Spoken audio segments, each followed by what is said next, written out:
I can't hear you, Malik. What's going on? No, we're good. There we go. There we are. All right, chat. What's going on? Let's see.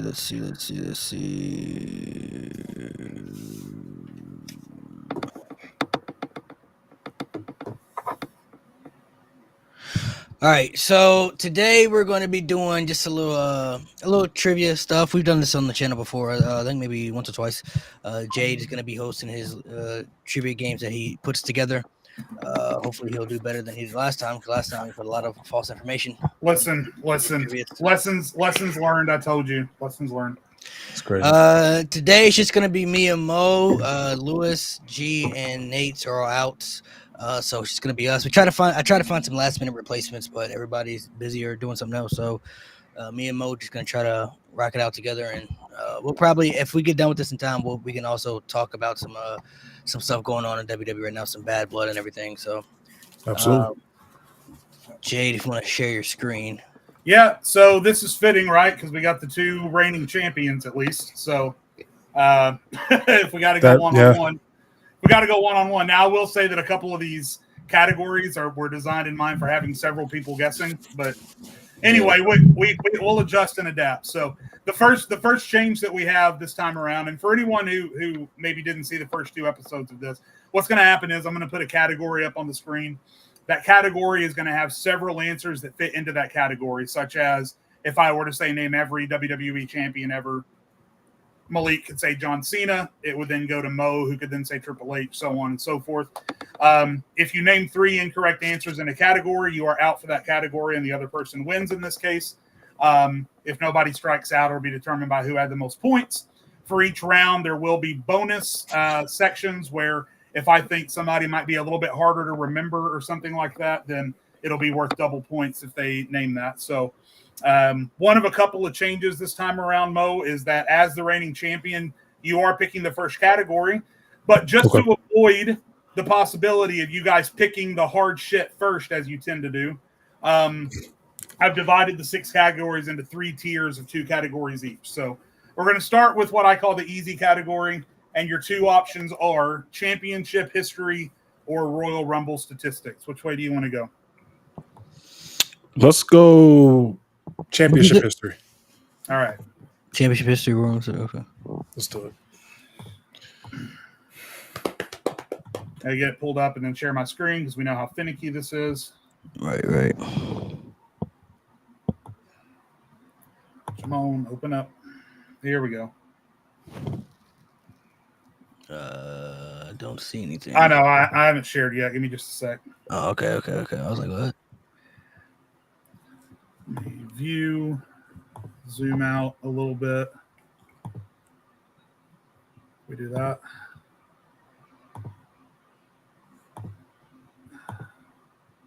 Zoom to 75%. And then maybe zoom to 50%. Okay. And then share, and then we can get started. Share.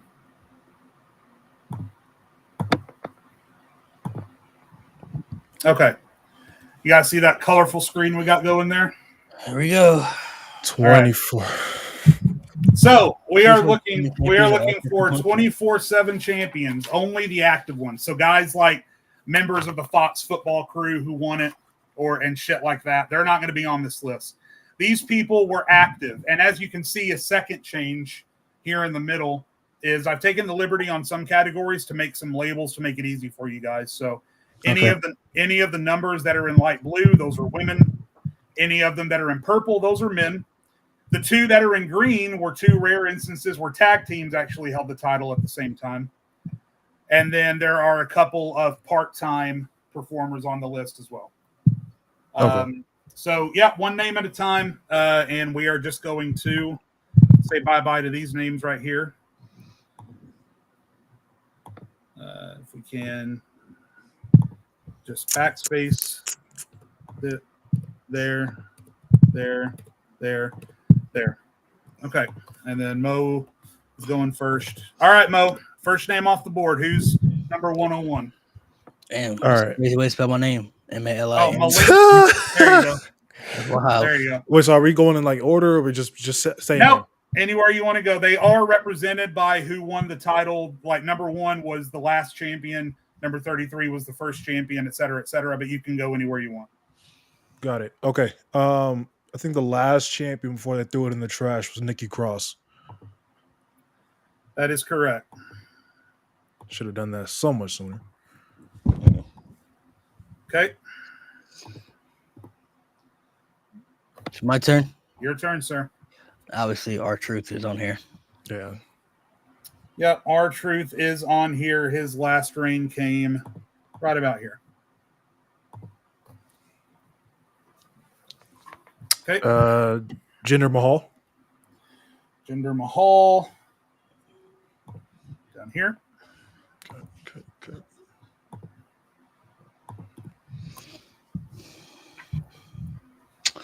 Was Carmella champion? Carmella was indeed. She was the first women's 24/7 champion. Dana Brooke. Yep. Dana Brooke right here. I think the first champion was Titus O'Neil, if I'm mistaken. That is correct. I was wondering. I didn't make it a bonus, but I was wondering if that was going to go unremembered, sort of. But yep. So you said a tag team at one point won these titles, right? Two. Won this title, right? 2 tag teams won this Two title. of them. Yep. I'm gonna shoot for one. FTR or the Revival, I guess. Yep. And I did make both of the teams a bonus in this case. So Okay. the Revival was one of them. Who's the last 24/7 champions? I'm trying to think of the part timer. Was Akira Tozawa champion? Akira Tozawa certainly was. Okay. So celebrities were not counting, right? Just correct. Well, I mean, if they had any sort of contract with WWE and they were 24/7 champion, they are on the list. If they were not contracted in any way, Oh, part time you said counts as well. Okay. Yeah, there's two part timers that were contracted by WWE when they won the title. So interesting. Okay, because there was one celebrity in mind, so I'm not gonna use them yet. I don't know why I'm blinking. I felt like enough time had passed since they took it away that it might be a decent enough challenge, but still kind of easy to go. Did Robert Roode win this? Bobby Roode? Robert Roode did win this title. He was early on. He was actually the second ever. He rolled up Titus O'Neil to win that title. Right. Okay, I do remember that segment. Okay. What about my guy Reggie? Yeah. Yep. Obviously, he's one of a few guys that is synonymous with this title. Yep. Okay, so jobbers from the early 2020s. I think I have one. I have a couple of women in here. But did Tamina win it? Yep. Tamina, she won it in the middle of all that wedding bullshit with Reggie and with R-Truth, and that was insane. I have a couple of I just don't know if you count them though. That's my thing. But I know they won the titles. Well, I know they're girls. I'm going to say Kelly because I know she won it, but I don't know if she's on here or not. Yeah.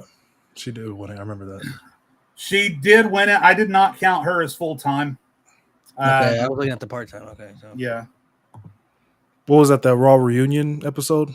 Yeah, I think so. Because there was a few people that won it that night, but I don't think they're under contract.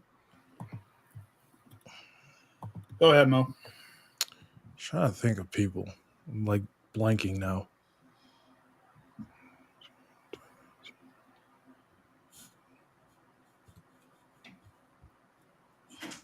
Riddick Moss.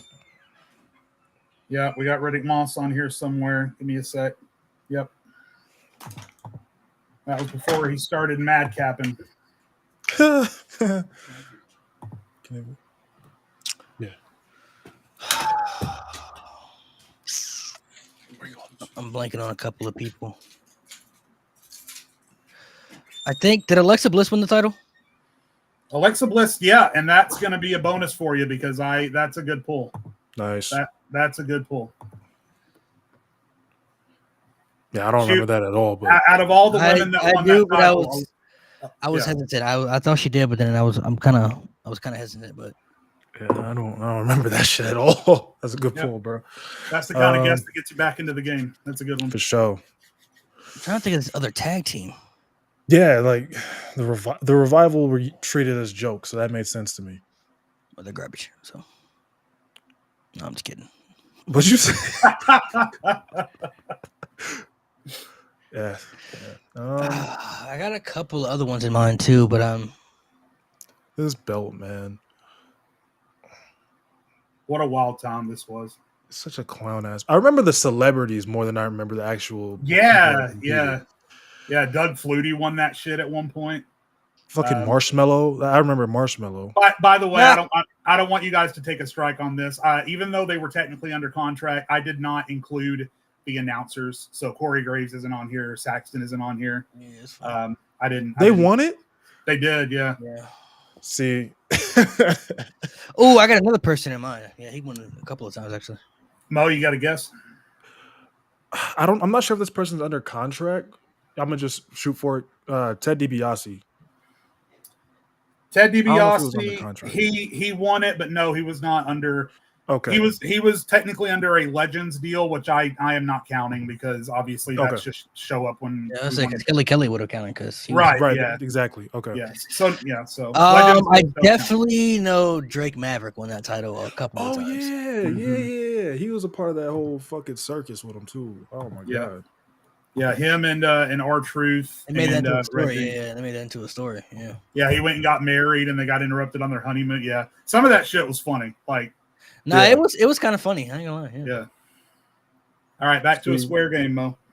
Some of this shit, I don't know, man. I'm trying to think. No. And I will say to both of you, one thing you can think about if you get stuck, just try and remember that train of people that was always running around the ring. See, that's what I'm trying to think of right now. And the only person I see in my head is Jeff Hardy because that pissed me off so much. He didn't win it though. He didn't win it. No, he didn't win it. But I was pissed off when he kept like running after the belt. And tell him to get better. You know? There you go. Fuck it, we'll just take a strike. I don't know if this counts. Bad Bunny. I don't think that counts though. Yes, Bad Bunny. He had a contract when he won the title. Yep. Okay. All right. Bad Bunny. So I remember Saturday Night Live. I'm gonna throw out another guess here. You gave Malik the point. My bad. Did Piper Niven win the title? Yep, that's the last woman we're looking for here.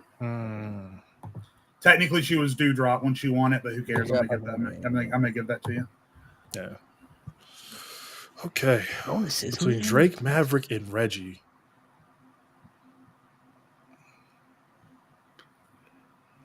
When did they throw this belt out? Was that 2022? Was it 2018 or 2019, Malik? I don't remember. When they threw it out? I think it was 2019 when they introduced it. Oh, when they threw it out, when they got rid of it? That was 2022, I think. Yeah. No, that was last year. Yeah. Okay. I'm gonna just throw out names. Ricochet never won this belt, sir. Okay. Remember, because Nikki threw it in the trash, but she missed. She missed the trash. Yeah, she was just like. She missed the whole trash can. She did. It's kind of a message for that title. All right, 2 strikes. Okay, I'm gonna take a shot at this one because I believe he did win it. He did win it, yeah, because he pinned somebody, but I know Kane won it. He won in that football field. Yeah, he did. He's the other contracted part-time that I was looking for. Yeah. That was a funny ass segment, bro. So no more women, no more part-timers. We have one team and then the cavalcade of jobbers that are left. Who is this team? That's what I'm trying to figure. Who is this team? Oh, I know another one too. Another jobber. That team, honestly, I'm not gonna guess that team. I don't know. I'm genuinely gonna sit here and try to think of it. No, I'm gonna guess a regular person. Then I'll think of it. So I'm not Okay. here taking up time. I think There's some pretty obvious jobbers left on the. Oh, I'm gonna take a shot at the team. If I think I know it, but I'm gonna take a shot. Well, Mo might strike Mo out goes. here, and if he Mo does, goes. then Mo he goes, takes the round. Yeah. Yeah, if he. Oh yeah, I forgot I have 2 strikes. Oh my god. Yep. I think I might know it. Oh, never mind. I don't want to guess it. I don't know if it is right. I don't know if it's right or not. Yeah, I haven't thought about the 24/7 title in a long ass time. So, Man, can tell me who got thrown last out of the Rumble in 1987. Can't tell me who was a 24/7 champion 3 years ago. hey, I watch the Rumbles. That's the thing. I don't watch 24/7 segments. That's crazy. And some of those segments weren't bad. They made some of them very entertaining. Yeah, there was a couple that was really funny. It got worse as it went on, but there was some good stuff. All right, yeah, I think I'm gonna. All right, Mo, need a guess, my friend. Yeah, I'm gonna just say I don't believe this, but John Morrison. I don't think it's right. Ooh, Yeah, man. Sorry, you struck out, Mo. Oh well. Mo is out. Malik, do you want to throw some other names out just for fun? Oh, I'm looking at chat now. They got some good. I'm gonna see if I can keep going. I know we named Jobber, so I know Elias is on there. Elias is on here. Who's The Jobber? man's about to run away with. Oh, Jobbers, man. You're Jinder. Oh, you said Jinder Mahal. Yeah. Oh, Elias was an obvious one. Yeah. Damn.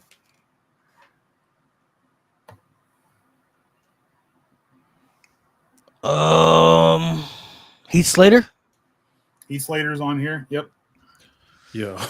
He's a jobber. Yeah, y'all got it. Oh man, the 2022 time is looking like who the hell won those titles? I'm trying to remember the storylines R-Truth was in, man. Oh wait, yo, I'm looking at the list now. And like, there's okay, that's annoying. I think Ember Moon had one. Ember Moon did not have a run. Nope. She did not. Oh, okay. Nope. I just saw the tag team. I'm like, bro. Is the tag team? Oh, the other jobber, Mojo Rawley, got to be on here. Mojo Rawley's on here. And probably EC3. EC3. Yep. Because he had segments with the backstage. I remember they did. I think they were like in an elevator one time. This man was holding he was doing something with the coffee, like at the backstage thing with the coffee. He was always having coffee in his hand. The tag team. I'm gonna guess the Ascension. Good guess. Nah. Singh Brothers. Oh Yeah, bro, that shit's weird. What the fuck? Yeah. I would not remember. Yeah, you can reveal. I already won, so you can reveal the rest of the answers. Real the rest. Okay. All right. So we'll go over here on this side first. So missing, we had Cedric Alexander, Gulak, Boogs, Angel Garza, and Dorado and Metal Elite. I'm not thinking of those jobbers. Yeah, I was trying. Over on this side, we had Tucker, Eric, Shelton Benjamin. Shelton. We had. I thought of Tucker and I said no. Bo Dallas won that title on his way out the door. I should have thought of Shelton Benjamin too. Shelton Benjamin, I would have never thought. I remember Shelton running around chasing the title. I remember that. Yep. All right, one I category remember much down. from his second run. Yeah, I don't remember second run. Besides the Hurt Business stuff. All right, good round. That goes to Malik. We move on to the second, the last one of the first tier.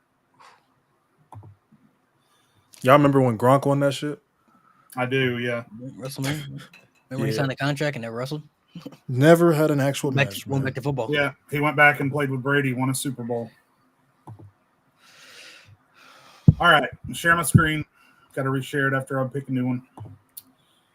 Share, window, boom, boom. Was this one Royal Rumble? So this is most total career time spent in the Royal Rumble. Oh, okay. I know some of these. Jeez, I know some of these. I definitely know number one actually. Yeah, that I know, but I remember them saying number one many times. For the men and the women, this was, I think it's the top 25. I think is where I made the cutoff. All right, so for the men, number 1, I believe, is Chris Jericho. Yep. Give me just a second. Let me get rid of these no-shows. And the women, I definitely have 2 in mind for sure. So who'd you say, Malik?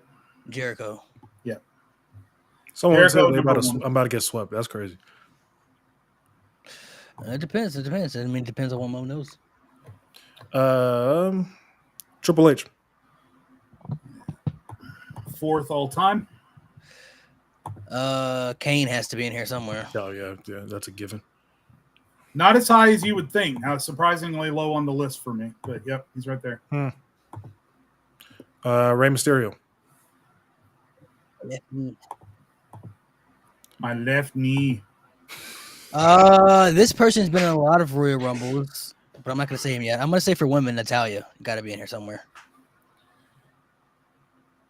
Let me, yep, down here. Sorry, I got to get down, scroll down. Couldn't fit everything on one list.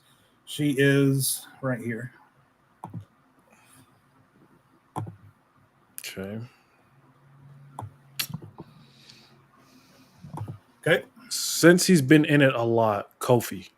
That was my other male guess. Yeah, Kofi's been in it a lot. Yeah, that is correct. I got to scroll down again. Sorry, This one was rough. There you go. Another one for women, because she always comes in early in these matches. I'm going to say Bianca Belair. Bianca, yep, at 3:05. Yeah, she's only been in, I think, like 3 or 4, and she's but she's like the Iron Woman of these, there. bro. Yeah, she's always in there very early. Yep. Someone I could say the same thing about low key. Sasha Banks. I think she's only been in 2 though. She does not make the list, my friend. She's only been in 2 Rumbles. Because I know she was the Iron Woman in the first one. She was. Both of them that she was in for a long time, but again, she's only been in 2. So. Okay. I got to think of some people that always kind of come in early or spent a lot of time in Rumble matches. Because I know people that have won it a lot. Yeah. I'm trying to see some of these other women out here. Bianca and Natalya for sure. Oh, in case anyone watching is curious about my angle here, I've got my answers on a big ass screen over here. What about Liv Morgan? 1.5, my guy. Yep, that's going to be a bonus. Question: does the Greatest Royal Rumble count? The greatest. That is a Royal Rumble, so I would count it. Yeah. It counts in this conversation. I mean, all right, Rumble. Danielson, Daniel Bryan, whatever. Daniel Bryan. He's got the longest time, doesn't he? Yeah, he was in there for like 78 minutes. Yeah. So because of that, knowing that, I'm gonna say that my list probably only pulled from the regular Royal Rumble. Okay. Because you're right. If that was being included, Bryan should be on this list. So I'm gonna give Mo a redo on that guess, and we're gonna assume that this is only the January traditional Royal Rumble. Got it. I got another woman guess too. Dolph Ziggler.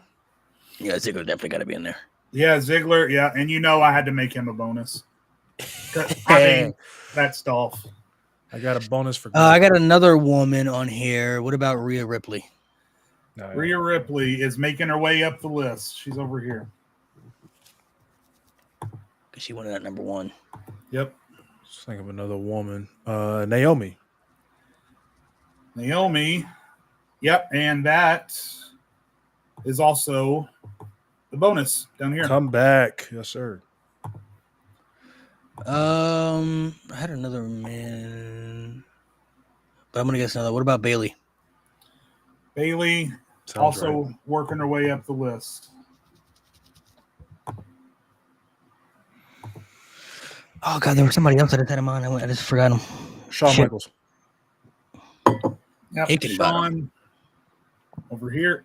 Been like a bunch of them. So there was another person I just had in mind. I just forgot who it was.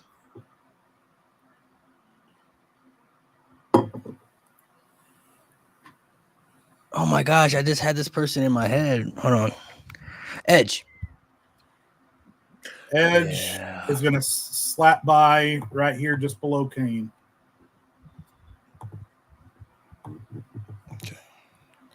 Now, what I'm trying to do is think of winners.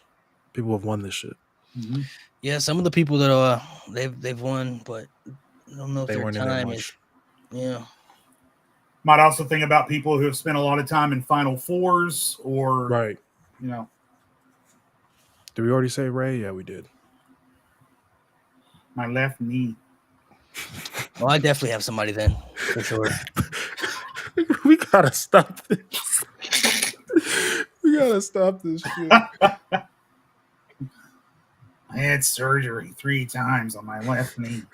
Shit, he said 5, not 3. Every time I hear Ray 5 talk, is crazy. Ray sounds like the Slug Woman from Monsters Inc. You know what I'm talking about? Yeah. That's what he sounds like. Mike Wazowski. I had surgery 5 times on my left knee. Oh shit. Ray is eternally cooked just for that, bro. Yeah. I got another guess. Go ahead, Mo. Actually, I got 2. I got 2 of them. Actually. I got us off track. Let's Ooh, go I got 3 Taker. actually. Let's go Taker. Taker, yeah, that's a pretty safe bet. Not as high on the list. He always comes in late. Yeah, he was like number 30 when he won his. Yeah. I'm gonna say another person Sorry, I'm having trouble because he hearing spent quite a few times in a couple of Rumbles. Yep. I'm gonna say Cody Rhodes. That's a good pull. He was a lot higher on the list than I thought he'd be. Really? Yeah, because you got to remember, too, in his first run, he was always coming out number 5 or 6. I remember he was in 08. Yeah, and then he was always coming out early. And then just hanging in there. Yeah. Yeah, he was in there for a while. So. And then he had the 2 Rumbles the last couple years that shot him up the list. Right. Someone said Ray Wazowski.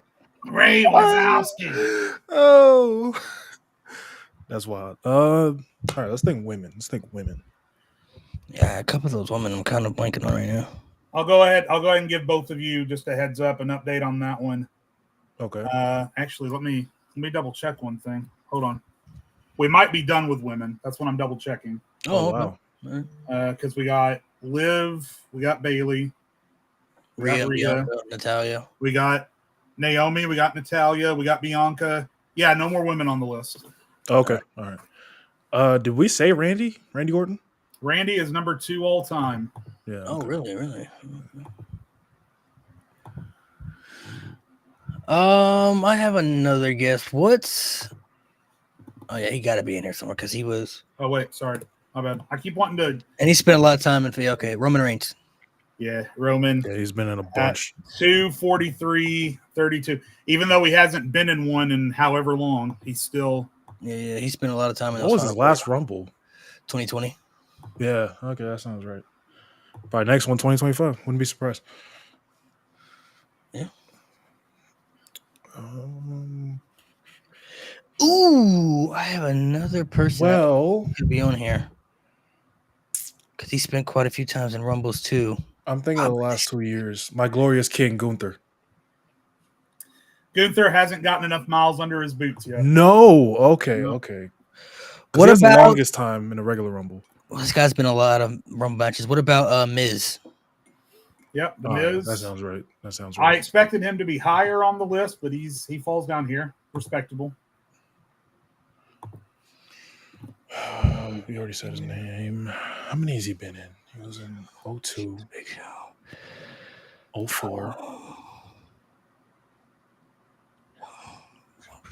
Yeah, 05. He missed. I don't want to strike out though. I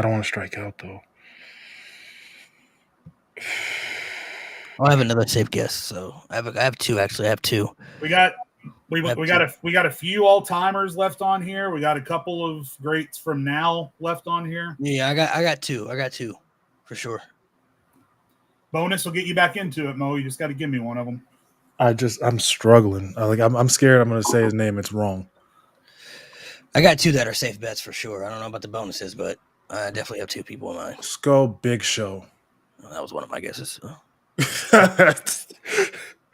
I'm like, he's been around forever, so shit. I got bad news for you, Mo. Big Show not on here? Big Show always came in at number 30, number 29, number 28. No, he's not on here. That fat bitch. God damn it. Sorry, Mo. You's out. That's crazy. So Malik wins the Rumble. Let's keep going back and forth. Let's see if I'll see if I can try to guess the Sheamus. Yeah. He was one of my guesses. Sheamus is on here. right, so Malik wins. Damn. Oh, Sheamus is pretty high. Okay. Yeah, he's is Angle, Kurt Angle? Kurt Angle not on the list, sir. Okay, good. I thank God. What about Shelton Benjamin? That is an interesting guess. Doesn't make the list. Okay, because he was in a couple in the earlier days, and he was always coming in early. Who else could be on here, though? I mean, does Cena make the list? Let me give you an idea, and you're probably going to slap yourself, but here's an idea. Stone Cold Steve Austin. I mean, that should have been like easy one. He just comes in late. That's the thing. That's why. Let me. See what else we got. John Cena. Cena. Yep. Okay. What about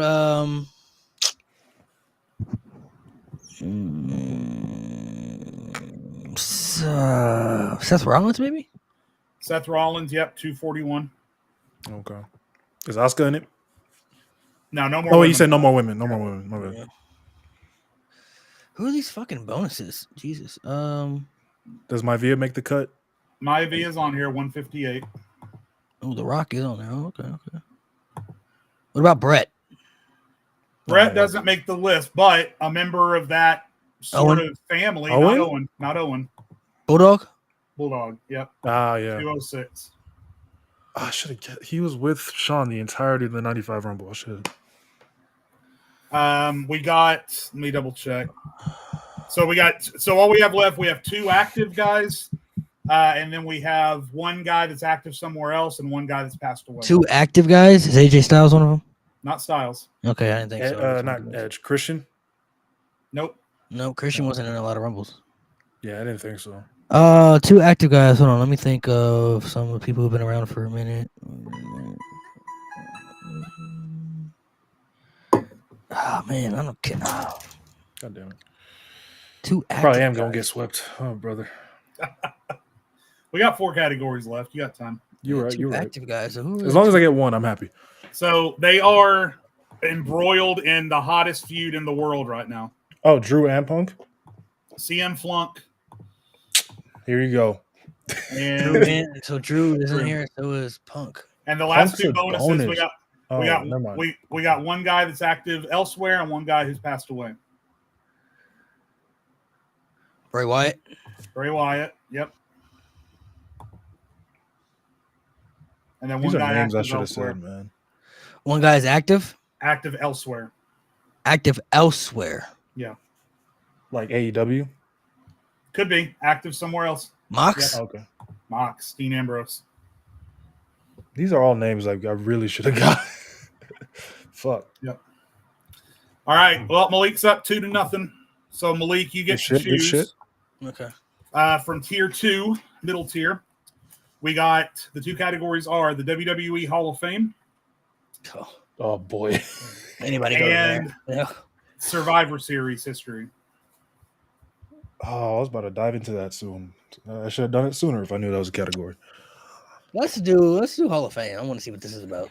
So this is interesting. This is anybody go in the Hall of Fame. So right, we're gonna try something different with this. Let me get it pulled up, and I'll tell you what it is. I'm gonna say name the entire class of 2016 or something. Nah.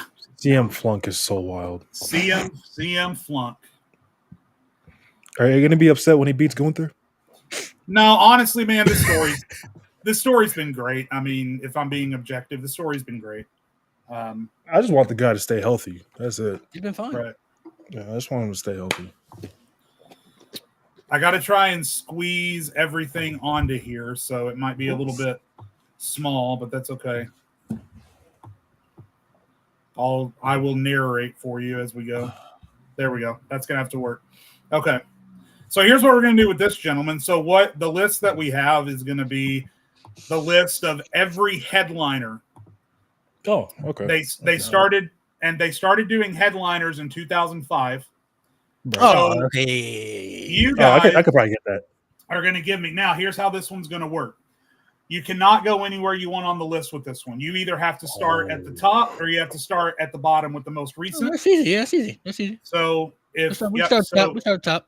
If Malik starts at the top, that means Mo, you would either be able to go with 06 or you can go to the bottom and go from 2023. So you just can't start in the middle. Your answer has to connect with the previous. I'm not gonna lie. I actually know Copy. these, so Yeah, I feel like I can get most of these. Okay. Let me clear out. Oh, actually, hold on. Some of these. Ooh, I ain't gonna lie. 2019, kind of blanking on that one. That one I know for sure. I know 2018 though for sure. Well, whenever you're ready, 2019, I was happy as you fuck. can start with 05 or 23, wherever you want. Oh yeah, we can start with 05. That was Hulk Hogan. Yep. So then Mo, you can go with 06 or you can go down to 2023. We'll start with 06. 06 was Bret Hart. If only G-Baby was here. Man, don't get me started with that man today. Can I start from the bottom too? You can go to 2023. Yep. Who the fuck was 2023? That was last year, right? He said we'll start from the bottom. I didn't know the answer. Oh, was that Rey Mysterio? That was Ray. Yep. Ray. Because Dom walked. Dom walked out. Yeah. 22 is easy. Taker. Yep. 2021. That was pandemic, though, right? Yeah, there's like two names in my mind for 2021. Yeah, I don't know if I know 2021, bro. I go capture. I know two of the big names, but I'm like, all right, which one was a headliner? 2021. I'm trying to remember. So Malik, you can go with 07 or 2021. 07. I don't even remember who headlined 07 either. I think I do, but was 07 Dusty? Indeed, yes, sir. Good pull. I ain't gonna lie, that should be a bonus, but you know, I'm not trying to give Malik more points. So I'm going to be honest. Originally, when I thought everyone was going to be here, I was going to break you guys into 3 teams of 2. That's why there's no bonuses. Yeah. I was going to do it really different. I'm not going to lie. 09, 2010, 2011. I know all those. So I know at least up to 2016, 27 to 2018. I'm sorry. 2019 is really the only one I'm blanking on. All right, Mo, you can go 08 or 20. And there's also some strategy, and that's why I wanted to do it this way. There's some strategy with where you leave the next guy being able to guess. So 08 is cake, though. Is 21 Kane? That was Kane. Yep. Yeah. Okay, then I know 2020. Yeah, we're probably gonna tie or something because I'm staying at the top. The bottom of 2008. 2008 was Ric Flair. Yeah. Yeah, it was. 09. Just go to 09. Austin. Okay. That was Stone Cold. Yep. 2010 was Ted DiBiase. Okay, that I would not have remembered. 11 was. 11 is cake. Come on, bro. Oh, Shawn Michaels. Yeah. Shawn. That's Shawn. 2012 was Edge. That one made me cry. 2012 Edge. Yep. So an Elite goes up to 6, and then Edge over here. Okay, 13's one of 2 people. Who was 13? Oh my God. Yeah, no. It's either Foley or San Martin. Who was 14? Oh, 14. Okay. Yeah. Okay. 15. Okay. Yeah. It's honestly 2020, 2019. Those are the ones I'm kind of. 2020. I'm gonna go 2020 just to avoid a strike. That's NWO. That was the NWO. Ooh, I got that one. I don't remember that one. Too sweet. Yeah, Mogan, he can get the rest of the bottom ones. 2013 was Bruno. I should have made that a triple bonus after you guys clowning me for the last. Yeah. No, I was gonna either say Bruno or Mick Foley on that one. All right, Mo can go 2019 or you can go 2014. See, the thing is, he doesn't know 19, and I'm trying to think of 14. I believe I do, but 2019 was that bad year though, so it's like, yeah, it's ass. 2019 was DX. I'll just do it. Get out the way. Yeah. Okay. See, I was thinking DX, but I wasn't for sure if that was 19. That was where I was hesitating. Yep. 2014. That was Ultimate Warrior.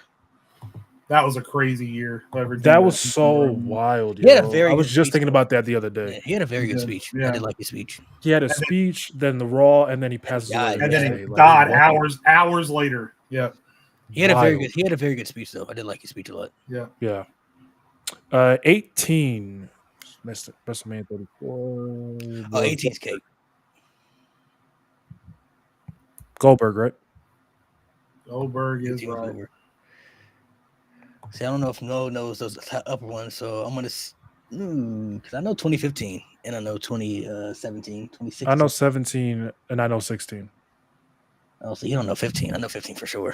15, I think I know. 2017 was Kurt Angle. I don't know if they did Sure that. was. Also. 16 is Sting. Is Unfortunately, Mo, I'm sorry you lost again because I know. yeah. 2015 was Kevin Nash. No, it wasn't, Malik. 2015 wasn't Kevin Nash? It was not Kevin Nash. Okay, that was 14. I remember Nash was 14. No, because Kevin Nash was 2015. I promise you. So he came in the year after Scott Hall. Okay. Hold on one second. I'll double check, but I'm fairly. Scott Hall was 2014. 2015 WWE Hall of Fame. I promise you it was 2015. Okay, give me 1 second. Yeah, let's see. He was inducted in 2015, Malik. He was not the headliner. Is the headliner Macho Man Randy Savage? It was. Randy Savage was the headliner. I could have swore Kevin Nash went on last. He probably did. I don't think Yeah, they probably wanted to end it with a speech. I don't know. Macho Man was inducted posthumously by Lanny Poffo. Yeah. Kevin Nash was the last speech, though. He was the last speech. I don't know. I ripped this direct from WWE's website. They have the heads of every Hall of Fame in a certain position, and Macho Man is the headliner of that one.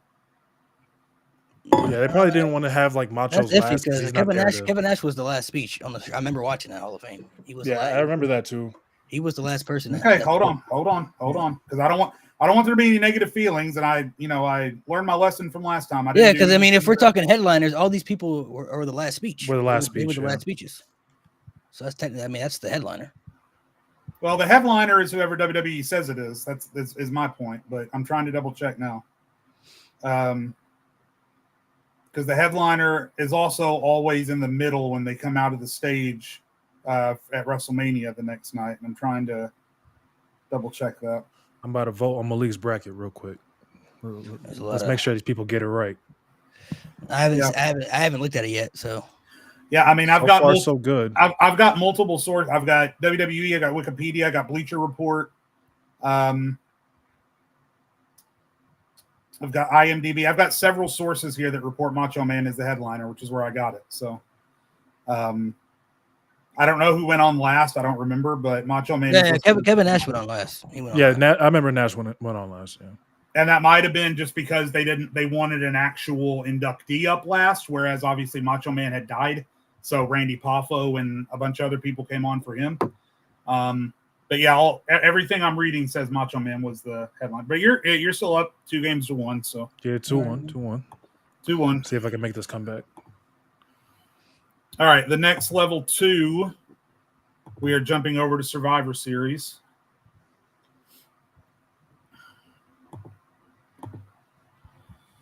Yeah, see, Malik, people telling the truth on this bracket so far. You know how that should go. I haven't looked at it yet, so. You know how that should go. All right. And Malik, is that video that me and Tio made with you, is that still going up? Yeah, it's whenever he gets done editing it. Mo's the one editing it, so. Oh, okay. Should be done. Got it. Today. Fair enough. Okay. Here we go. Pretty straightforward on this one. Looking for every male sole survivor in a traditional Survivor Series match. Okay. All right. So the 80s is crazy. Every time there was what WWE would classify as traditional, whether it was 4-on-4 or 5-on-5. Yeah.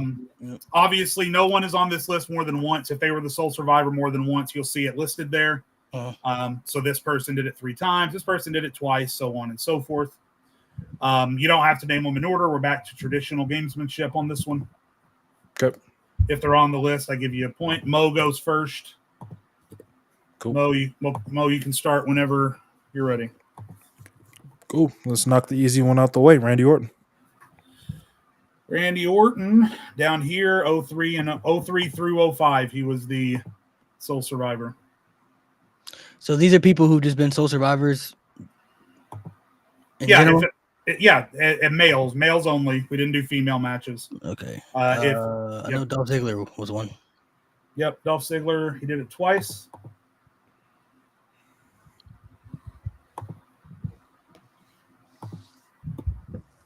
I just said Dolph. Bray Wyatt. Bray.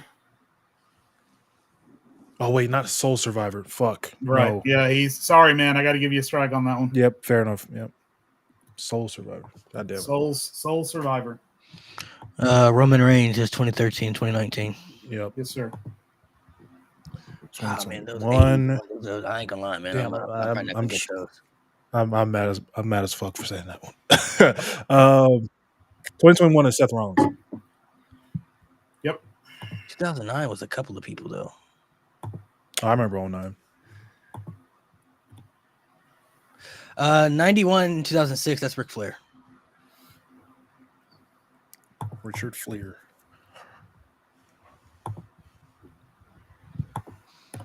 Oh my gosh, I'm not gonna remember. I don't know. Those 80s and 90s ones, bro.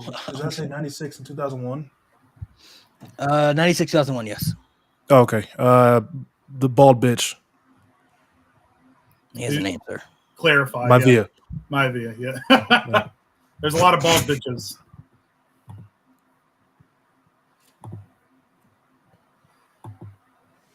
Gosh, it was 2009. Was that Kofi? Yeah.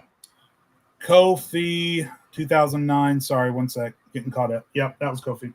Oh Yep. my god. Okay, that was a guess. I wasn't too sure about that one. This thing. Can't see. Oh, man. 96 bonus. I don't remember a lot of these 80s, 90s. I'm trying to think of 99. No, because Soul Survivor. Oh man, I don't remember this.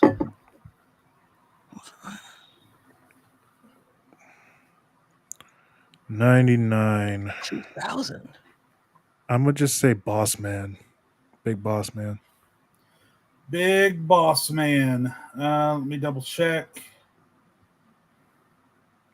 I'm dead ass just throwing names out. Yeah, no, he's not on the list, my friend. Yeah, I'm just throwing names out. Oh man,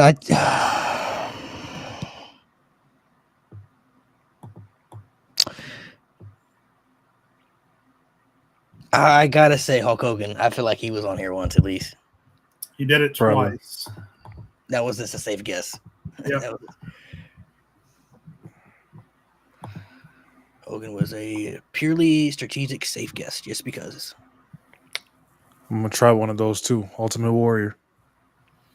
Ultimate Warrior did it 3 times. Of course. Yeah. Who was the first Soul Survivor? Yeah, the first Soul Survivor. I've heard the stat before. I just forget the name. What about Undertaker? Undertaker. I don't know if he was the Soul Survivor. Please give Malik a strike. Yeah. Undertaker never had this particular feat. Okay. That was a guess. I wasn't sure about that one. Okay. Let's shoot and say Andre the Giant. That was the first one.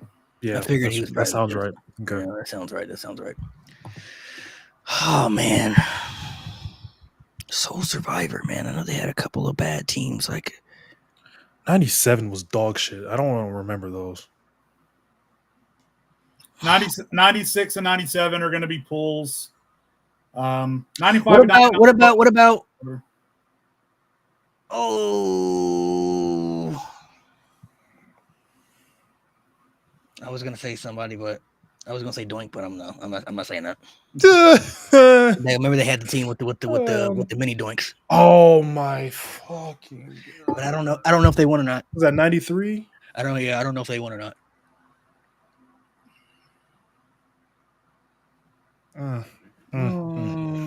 Oh my gosh, what about Razor Ramon? Good pull. 94. Oh gosh, that was a strictly guess. I got to be careful because I got a strike. I got one strike left. Bro, I'm pulling out names, bro. 95? And honestly, 95 has to be one or two people in my mind. I don't see who else could be.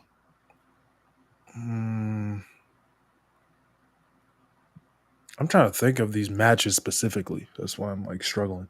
Yeah. 1990. The only one from 1990 I could think of is one Taker debuted. We said That's no. why I said Taker. Yeah. That's why I said Yeah. Taker. Guess he wasn't sole survivor in that one. Honestly, I mean, there's two people that we could safely guess around that middle-ish 90s. See, there's like two names in mind, but I'm like, I don't know if they were sole survivors. Yeah. Because I do know they run a couple of those tag team matches. Fuck, man. Excuse me. Yeah, there's a couple of big names left on the list. Like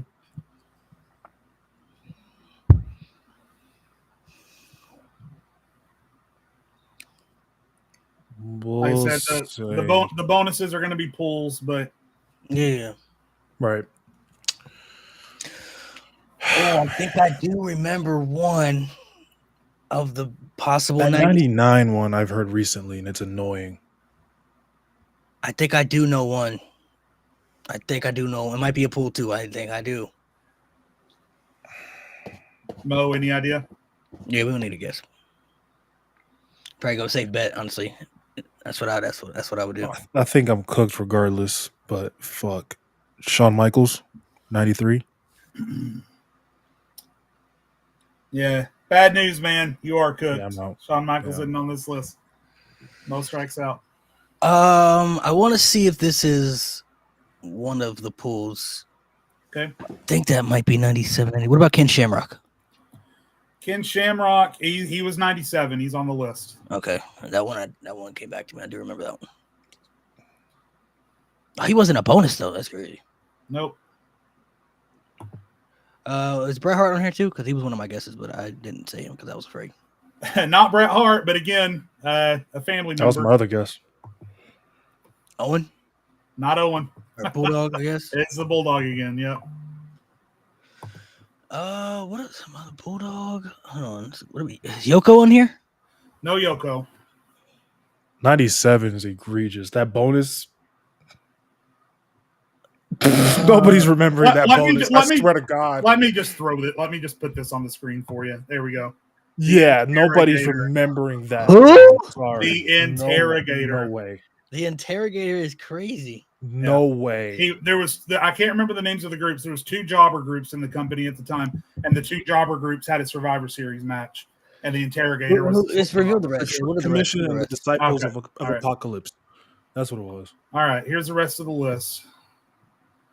All right, so we had Mr. Perfect, DiBiase, I was thinking him that 1990 because he was in that match with Taker, but I thought it was Taker. Oh my God. Luger, the 1-2-3 Kid, Bart Gunn in 96. Bart Gunn is crazy. And then Hardcore Holly. Jeff Hardy. Jeff Hardy. When? 2000. Yeah, I don't remember that at all. Yeah. Honestly, I should have got Ted DiBiase and Lex Luger should have been honest. I'm cooked, man. Luger at least I can get swept. Because they was pushing Luger in 93, or supposedly they were supposed to. Yeah, like crazy. All right, put the belt on him. Malik goes up 3-1, looking to seal the victory in the next one. All I can do is tie. So we're down to level 3, which are the two what I thought to be the most difficult ones. Okay. We got King of the Ring, and we have I'm going to call it flashback. It's a flashback regarding something that's upcoming in WWE. I'm going to call it. So we got a flashback category, and we got King of the Ring. Where you want flashback to Bad Blood, maybe, or something like that. Hell in a Cell. Oh, brother. Let's do.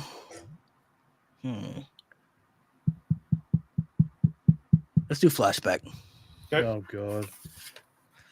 So you were pretty much right on. So what we're looking at here is, and this is the biggest category. This is the one I really wish we had a full team for. This is going to be every wrestler who has ever competed at a Bad Blood event, and they've only had Does 97 count? Yeah, it's a Bad Blood show. Yeah. 97 counts. Yep. Well, I'm going with the safe answers. Okay, so Yeah, I'm gonna start with the safe ones, but then I'm gonna get in my bag a little bit I'm gonna shrink the screen a little bit. Give me just a second. because I just saw 97. I've never watched that full show though. I've only watched the Hell in a Cell match. Bro, don't. It's not No, worth. no, It's no, not no. worth Take it. that back. Take that back. I've seen. It's not worth it. All right. So in 1997, there was a Mini Estrella miniature wrestler tag team match. Oh my god! Bring back bullying. All four of them are on the bonus. Oh God. Anybody highlighted in green is a team or a faction of people that participated in a match. Anybody in purple is a male performer. Anybody in blue is a female performer. I can't fit everything on the screen, but Wait, Jade, go to the right again. we got Chris Benoit competed in 2004. He was one of my guesses too. I knew that one. Oh my God. So you can see the years over there. I can scroll over there if I need to, but I can't fit it all on the screen. I'm not gonna lie. 2004. I know a lot of those. I know a few of those. All right. Well, Malik, you got guess one. And by the way, Mo, you said you just watched 1997. Do you remember the names of the four Mini Estrella? I remember. I was Because like half watching that shit. Okay, so my point was I was going to go 3-point bonus on those, but if you just recently watched it, I'll just go standard 2. Okay. So we'll just go standard 2. Yeah, no, I'm So my turn. You're 101, Malik. I was half watching. I'm guessing this because I remember he had a match on the show in 2004. The coach, Jonathan Coachman. Yeah, you're going to make me scroll all the way over to the first one in my bonus. He is the coach, baby, greatest of all time. Yes, sir. Yes, That's sir. insane work. Kane. I'm trying to remember the Mini Estrellas. I'm like, fuck. Yeah, I ain't gonna lie. We're gonna have to come back to the 90s. I'm gonna knock some of We these done out. with the 90s, bro. And the person that the coach faced in that match was Eugene. Oh nah, bro. I'm just gonna be honest. I had such a kick going through these when I was putting this together. Bro, these shows were insane. Every single one of them. Ridiculous. Do I get 2 points for that coach bonus? For that coach? Yeah, that was supposed to be. Yeah, a bonus, yeah. right? That's a bonus. Yep. The Mini Estrellas. That's so funny. Mini Estrellas? I honestly have no idea what that even is. I'm trying to remember one of the names I was just sitting there listening to. They were 4 midget wrestlers. They were little people. They were little wrestlers, and they did a tag team match at Bad Blood 97. All right, Mo, go ahead. Your guess. Shawn Michaels. Yeah, he was in 97, 03, and 04. That long ass Hell in a Cell match. Oh man, do I want to get in my bag? Play it safe. Do I get in the Duffy or not? I'll play it safe. I'll play it safe. Goldberg. Oh yeah. Mm-hmm. What match did he have again? I can't tell you that because I know his opponent. Yeah, sorry. Big list. Give me a second. Oh yeah. That's cheating. Over here. Okay. Goldberg. Okay. Did I say Ric Flair already? Ric Flair has not been guessed. He's on here. He is on here. One sec. Yeah, because he faced Shawn. I know who he faced. So yeah, he is right here in 03. Wait, was Eugene a bonus? No, coach was a bonus though. Yeah. Oh, okay. Coach was a bonus. Goldberg's opponent that match was Jericho, so he's on here. Oh, I do remember that graphic. Yeah. Actually, I haven't seen that full show. I've seen parts of it, but not that full show. Yeah, actually, I have that on DVD. So. Oh, nice. Kevin Nash. Kevin Nash competed in 03. I would have thought he would have been in the 90s too. Oh no, he was in WCW at the time. No. Yeah. The Mini Estrellas is the funniest shit ever, bro. I swear to God. Was Edge guessed yet? Because he was in 04. I don't think Edge has been guessed yet. Edge has not been guessed. Let me find him. Where are you? Oh, wait. What's that bro's name? Where are you? Hold on one sec. This is a big list, dude. I told you. God, yo. Yeah, it's 04, so 03. I don't think he was there. I'm trying to think, bro. Chris Benoit. Yeah, tag. Okay. Yeah. Hold on. Accuracy check. Because I may have missed him. Hold on. This one might be a bonus. There's a lot of names. Give me a second. I believe he teamed up with Christopher. You're right. I didn't put him on the list. That's my ball, but I'm going to give you the point there. So there you go. Okay, I think I remember one of the little people. Okay. Nova. That's one of them. I think We'll never guess that one. Let's see. Booker T. I don't think he's been guessed yet. Booker T's in here. Booker T. Oh, yeah. He was in 03. Right here. Oh. I'm trying to think of the old 4 card. I'm going to just say his name and get it out of here. Undertaker. He hasn't been guessed yet? Guess not. Nope. He only competed in 97. Oh, yeah.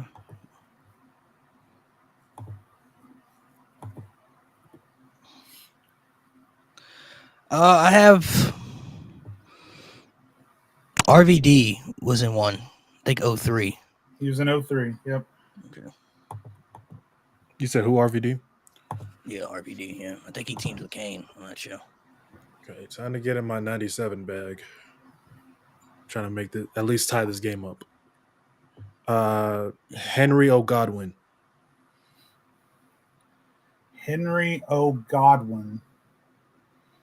So I don't have his name. Was he a member? He was in 97 with the Godwins, yeah. Oh, okay. Yep, you're right. Yep, that's one of the teams here. Godwin. Oh, I forgot we're doing teams as well, not just. Yep.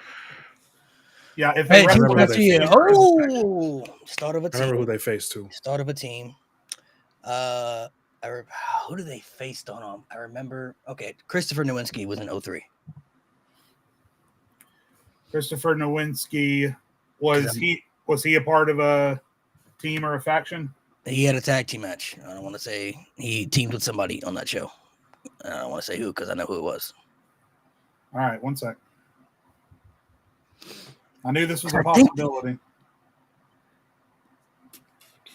I think they faced.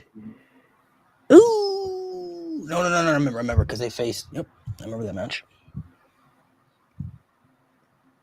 Oh, okay. So I'm gonna give you that one. He was a part of a tag team. The name of that. Hold on. Do I need to say this? Because I know who's partner. Do I need to say the name? Who his partner was? You can say the name of the partner. Yeah. It was Rodney Mack. Yeah. They were Thuggin' and Buggin' Enterprises. Was what they were known what a by. name! Thuggin' and Buggin' Enterprises. What a name! Insane work. What a name! That was incredible. Insane. What the Thuggin' and Buggin'. Buggin' and Buggin'. Wow. That is great. That's diabolical. Thuggin' and Buggin', man. Los Boricuas. I'm telling you, putting this together was such a fun ride. Ridiculous. So good. Yeah, Los Boricuas. Thuggin' and Buggin' Enterprises, man. Wow. That's okay. Yep. 97. Feels in your bag with that one because that's a tough one. Los Boricuas, okay. I was just watching the show just. I don't see his name on here yet, but I know he's in the 3. Scott Steiner. He's 03. Oh yeah. Scott Steiner. Yep, he is up here under. He faced that year. I feel like I remember him. I remember a lot of the 03 card, bro. I got that DVD, so. Yeah, see, that that's a benefit to you. I'm not gonna lie. Mo, how did you strike out with these last two, and then you're tied at 11 on this one? You said what? I said, how did you strike out on the last two, and you're tied at 11 on this one? I don't know, man. 97. Can you guys still see that, by the way? Yeah, we can still see it. Yeah, we can still see it. The Patriot. Fucking Patriot. It's crazy. The Patriot. Bret Hart's last successful title defense was against the Patriot. Oh, that was a bonus. Okay, nice. Yes, sir. Bret Let's Hart see. versus the Scott Patriot. Steiner faced Test on that show. Yeah, that was my next guess. He sure did. Test.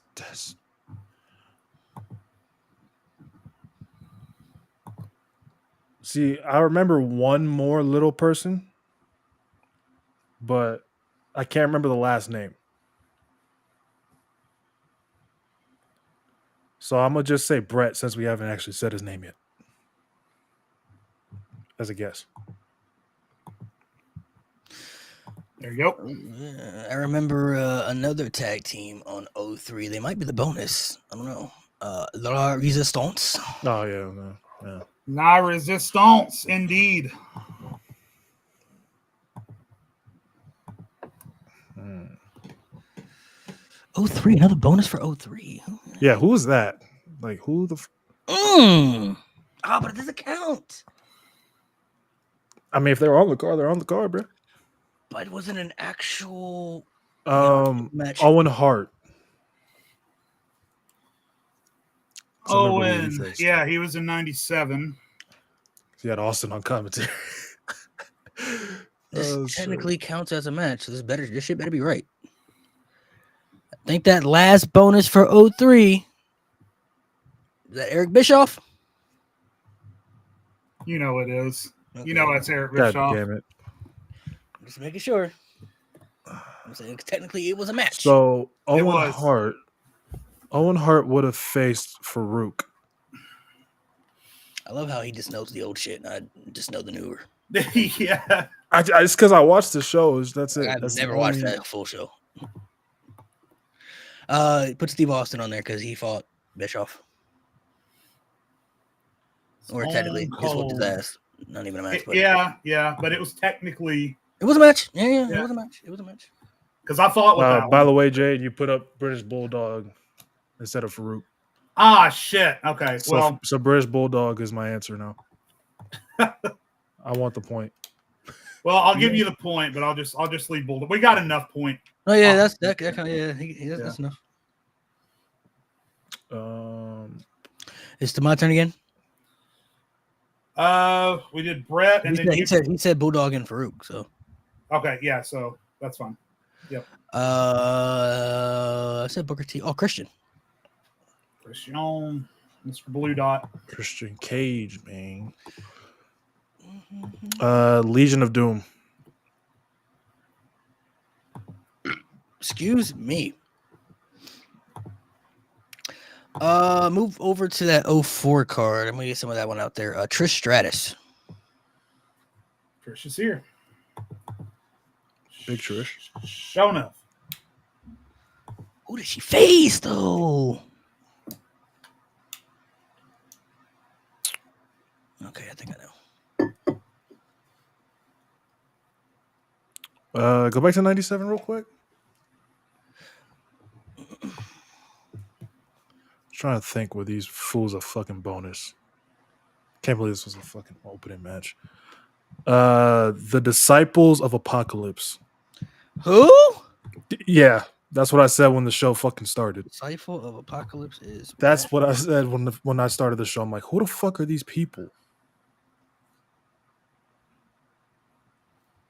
I was like, I do not know about the 90s as much as I thought I did.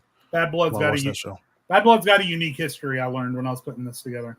That show was so, bro. I'm telling you, chat, if you haven't seen Bad Blood 97, only watch the main event. It's an experience. No, watch the whole fucking thing. It's an experience. Why? You want these people to suffer? It's an experience.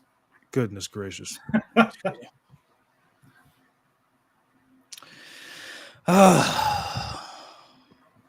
Is it my turn again?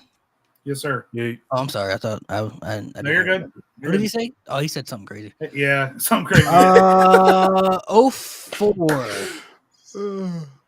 At women's. Victoria's in there. She was. Oh, okay. Oh, okay. I know that women's for sure. Okay. Back to 97. The Nation of Domination.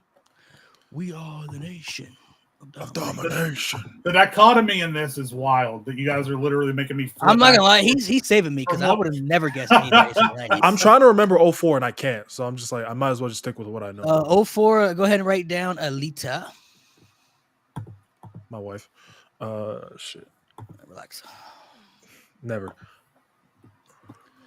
04 and 03 I have on DVD, so that's just how I remember. You cheat? No, I'm just playing. That's how I remember. It came in like a duo set, like a duo set thing.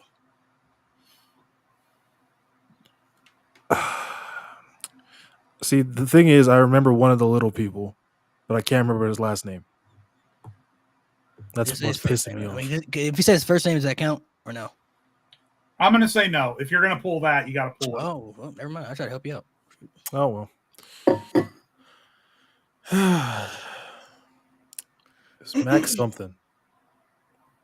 Jack Swagger. This guy. Oh, shit. Was it?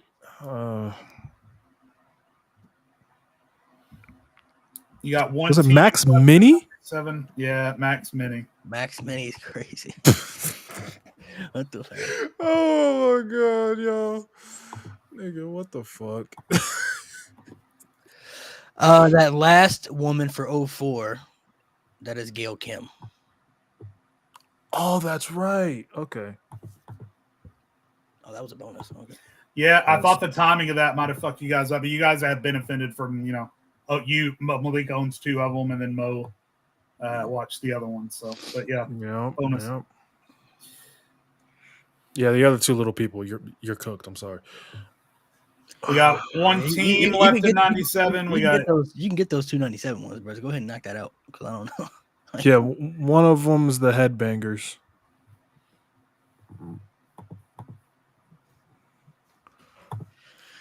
I don't believe I've said his name yet. I don't see it, but Randy Orton had a match in 04. I don't think I said his name yet. You have not. No, but he did. Who did Randy face on that card? Oh, don't worry, I know who it was.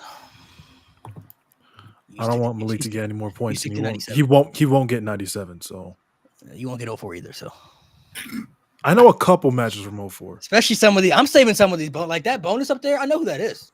I'm not even saying it yet. Bastard. I know who that bonus has to be. It has to be him. Because if it's not that person, then it's crazy. Shit. Who did Randy face in 04, bro? I'm trying to save that 97 because you're not gonna get it. Yeah, I might not get that 97. I mean, I won't get the mini ones. I mean, I might know some of the other ones, but those mini ones I can't remember. Yeah. Remember, 04 also drifts over here to the bottom of column 2. Yep. We got a couple of guys that were in 03 and 04. Yeah. We got a team left in 2003. We got a couple of women in 2003.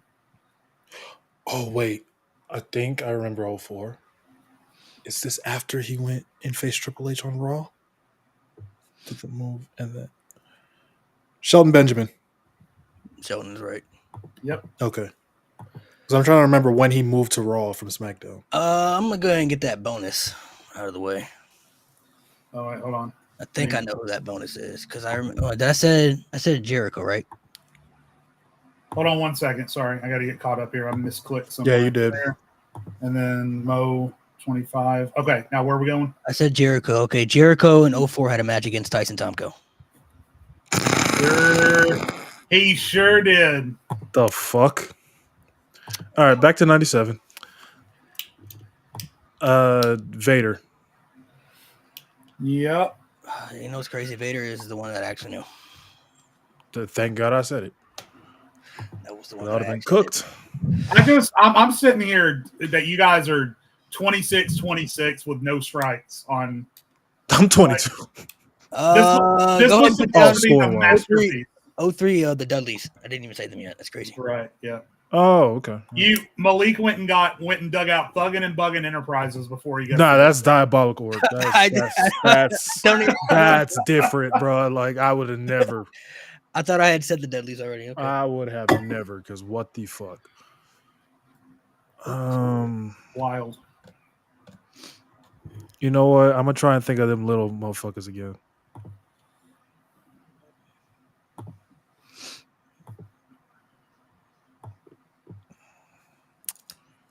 Why do these cards have to be so fucking bloated, yo?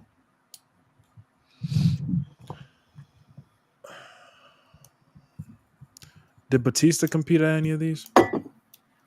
Batista competed at 04. Okay. Oh, we're counting the. Oh, okay. I didn't know we was counting the. Okay, well, Batista faced maybe, I believe. Shout out to his YouTube channel, by the way. Sir. A lot of people giving Batista shit for losing all of his muscle. Fuck you guys. He's living happy and healthy. He doesn't have to be all buff anymore. Yeah, exactly. So we got 2 women, right? We got 03? two women in 03. Yep. Okay. Who would have been women's champion around this time? I'm gonna say Molly Holly. Always a good guess. Yep. Molly's one of them. She was one of those prominent women during that time. How many we got left? Little nigga. Well, we got 2 mini Estrellas. We got a woman left in 03.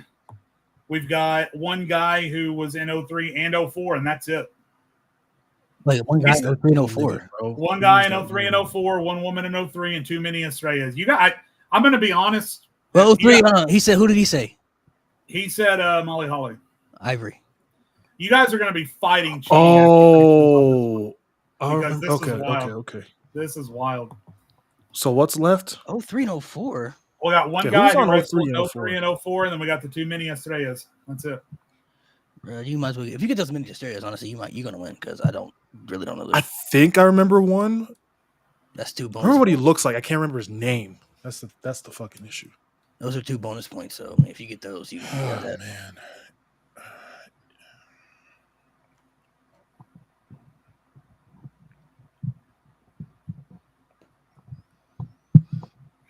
0, you said 03 and 04 is what was left, right? Yeah, well, there's one name left. He competed at 03 and 04.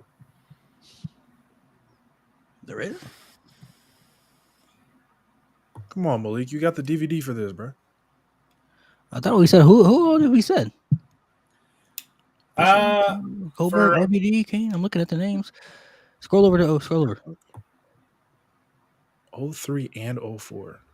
And we can't think of it. What are we missing? Did we say him yet? Well, it's your guess, Mo. So Triple H? Triple H. Yep. Oh wow. I was like, we haven't said Triple H, did we? Yeah, that one itself. I forgot. I didn't even. Yeah. It comes down to the mini Estrella.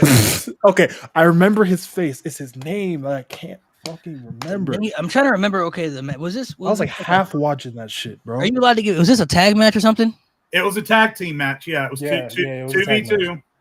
All 4 were mini Estrellas. What the fuck are they called mini Estrellas for? They were midget wrestlers. They were literally they were midget luchadors. What did he say? Nova Max Mini is Max Mini and Nova. Oh shit. Dude, honestly, I'm impressed either way that we came down to 2 mini Estrellas left and no one has any strikes. That's wild to me. And it's just that's what's crazy. I don't know how to pronounce one of the names though. Oh, I remember both now. because it was some dumbass names. I'll give you some leeway if you want to try and spell one or. I know. Okay, I know one of them. Okay. I remember both. I don't know how to say his name though. Whose guess is it? Malik's? It's mine. It's Malik's, yeah. I remember both. I remember one of them. One of them started with the T. Yep. I don't know how to pronounce his name though. It's dumbass names, bro. Am I allowed to try to spell it or? You can. I'll give you some leeway. You can try to spell it. Yeah. I think it's like Tara. Terran. Oh man, some type of Hispanic name, man. You know what? You know what? Considering the circumstances, I'm gonna get it's Tarantula. He was Tarantula. Yeah, I would have got. Oh, I was thinking like I would have got it. tortilla or something. I don't know. I was thinking something different. Yo. All right, the other thinking, is Mosaic. The other is Mosaic. G Hogan in the chat. Listen, Mosaic is right, and you guys just Mosaic. listen. I remember that. You guys are going to be fighting cheating allegations because that was impressive. That was just fucking impressive. I get accused every single time we do these quizzes. 03 and 04, I have those on DVD. So right. And I just watched 97. So if you want, we can just call that one a tie, and then just say it comes down to the last one. If we call it a tie. We're yeah. So 4-2. Because you were up 3-1, and it's 4-2. So yeah. And I don't have any tiebreakers because this was the entire fucking history of the show. So yeah. Yeah. Okay. We'll put it 4-2. That one. We'll put it 4-2. So what's the other category? Well, it's technically 3-2 because our 6th category is the last one. So I'm going to pull that up now. Oh, okay. So, all right, pull this up. Save. All right, and open this up. At least I didn't get swept. That's true. Like someone in chat said, I was gonna get swept. So if we keep it a tie, we're just keeping it 3-1, or yeah. So yeah, basically you've got the win for the day locked up since it 3-1 or 4-2, however you want to do it. Yeah. 04 was and 03 was saving me. I'm not gonna lie, that was saving me. I would not of those 91s. I would have never. Besides Vader, Taker, Shawn, those are the ones that I knew for sure. Yeah, that was a crazy performance from both of you. I'll say the coach first because I just remember that one off the top of my head. The coach was wild. I can never forget that. What was our last category? I'm giving it to you now. I had to make some edits, and then I think it was Hall of Fame. I think. No, it's not Hall of Fame. It's King we of the did Ring. Yeah, we did Hall of Fame. So brother, it's what? And, I can get a lot of those. And much like King of the Ring, yeah. Much like the OG Royal Rumble one that we did, I am looking for the runners up from every official King of the Ring. You kind of got the results right there, brother. No, these are the winners. So you got the winners on the screen. I'm looking. Oh, the runner-ups. Oh, fuck. Yeah. Well, you got Gunther, Randy Orton. Oh, well, I've got that one on purpose because that one just happened. We're not doing that. Right. Okay. Yeah. Oh, so you want the runner up? The runner up. Oh my god. Yep. This one is not gonna. Yep. Okay. That's gonna be hard. Okay. Yep. Is the Queen of the Ring one in here too, or is it just? Nah, this is just King of the Ring. Yep. Got it. I'm not gonna lie. Okay. I only know 3 off the top of my head. I know a couple. All right. Well, Malik, you got 101. So I know for sure Booker T was Bobby Lashley. Yeah, that was an 06. Yep. 96 is so Steve Austin to Jake the Snake Roberts. Yep. Jacob the Snake. Xavier, I believe that was Finn Balor. Yeah. That's correct. Brock Lesnar was. That was my other guess. RVD. 2002. Who the fuck did Mabel beat in that terrible show?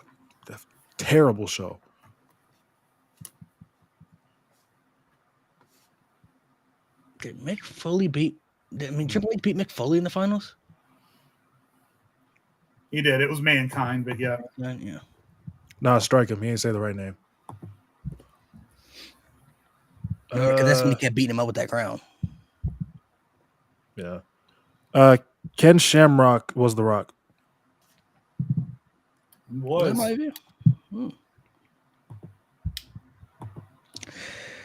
Gosh, Regal, man. Who did Regal? Yeah, oh wait. I should know. I was watching during that time. Same Sheamus. I don't remember Sheamus. I don't remember Corbin either. Oh, I remember Corbin. Because he was cooking in this match.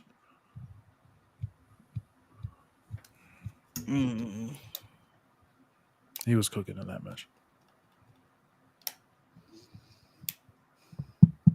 Mabel. Who did Mabel beat in the finals? Remember Edge too. Who did Mabel Mabel. I'm trying to think of that Mabel one.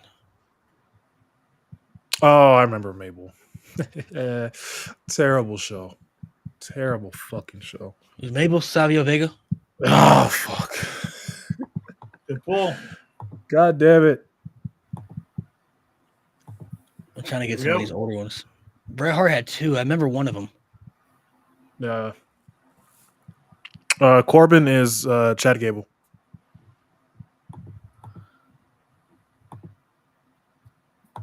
Yep.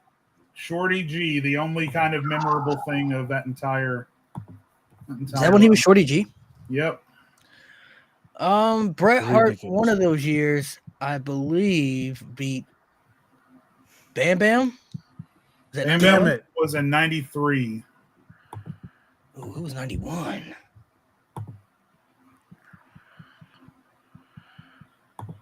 Okay, I'm gonna just go with one I know for sure. I 'Cause I remember- think I know the other Brett one, but I remember. Edge beat Kurt Angle. Sure did. This is a shot in the dark for Regal. Was that CM Punk? Yeah, That was right. Yeah, CM I remember Flunk. that. Oh, here we go. But Sheamus and Barrett, man, those two. Was Kurt Angle? That was Rikishi, wasn't it? Yes, sir. Okay. I remember Owens now. Okay, I do remember Owens. Right, 90. Well, that wasn't. I don't think that was King of the Ring though. 'Cause it's a bonus, so that it would have to be somebody harder.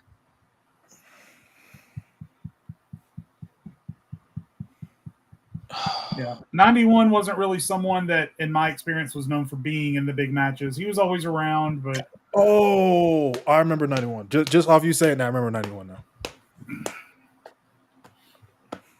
I need that bonus. Yeah, you're gonna have to get that one. I think Sheamus. Or was that Barrett? and remember, this is one of those, you don't have to match it up. If you know that he was up there, you just don't know which match, just say it and I'll put it up there. Okay, I don't remember. No, because he was out of the WWE at the time, so it had to be 2010. John Morrison. John Morrison was down here with Sheamus. Yep. He was out of WWE in 2015. So Brett in 91 was IRS. see, I was thinking Lawler, but I was like, it's too. Yeah, that's too early. I think that's too early. So I remember seeing Brett's. Who the fuck did Macho Man beat? Yeah, 87. Man, he lost me crazy. I'm not gonna lie.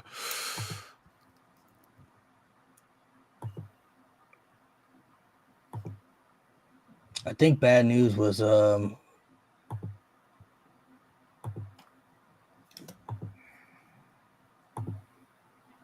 Adrian Neville. That was Neville. It was. Nice.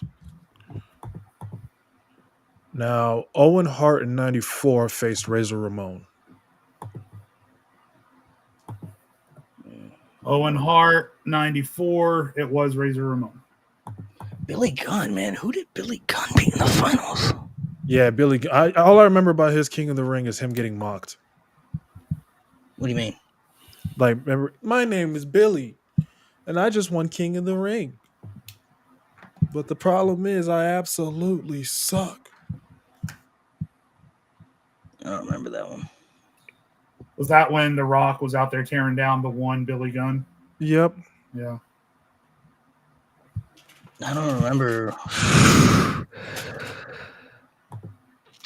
What the problem? Billy Gunn. Who got Billy Gunn, Tito Santana, DiBiase, Macho Man, Harley Race, Don Morocco. Oh my god. Yeah, Macho Man, you got me. That's all you.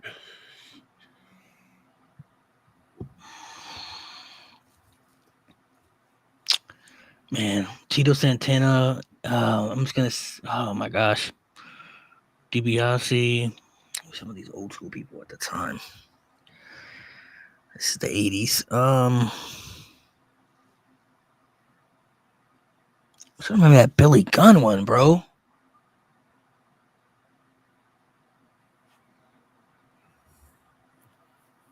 Oh, was Billy Gunn Ken Shamrock? It wasn't Ken Shamrock. It's a decent guess, but no. I thought it was Shamrock.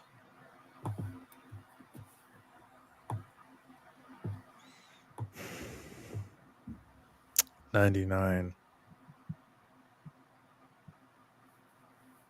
Oh, Shamrock was one. That was like a semifinals match. I remember who it is now. Fuck. So what's left? What do we have left? Anything not in green. Everything that's green. Oh, okay. Okay. Billy Gunn. Damn, I remember who it was now. Was it X-Pac? Yeah. Yeah, it was X-Pac. Okay. Nice. Nice. So I'm gonna guess some of these old school ones. That's good because those are the only ones we have left. Yeah. What about like throw out some names, man. Okay. 80s, man. 80s. Who are some of the big players? It definitely couldn't have been like Hogan Warrior. Those guys wouldn't have been losing. Oh man, 80s, bro.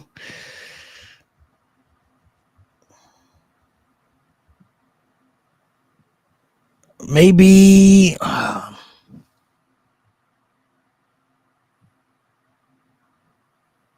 fuck, man, I have no idea.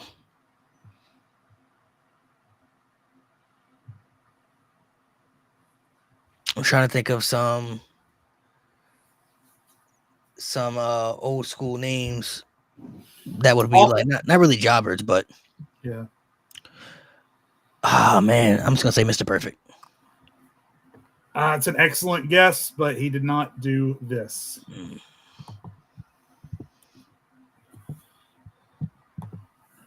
I believe for 88, that's 88, right? 88, Ted DiBiase won it. Yep. Okay, so for 88, I believe because WrestleMania 4, Savage beat DiBiase, so DiBiase got his revenge in this final. Okay, so your guess is officially, just to make sure? Randy Savage. Yeah, Macho Man won it the year before, and then runner-up the year following. Old school names. Let's throw out.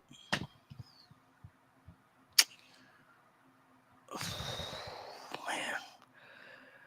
Macho Man was a runner-up. Oh wow. Yeah, it's a runner-up in 88. He won it the year before in 87. Let's throw out.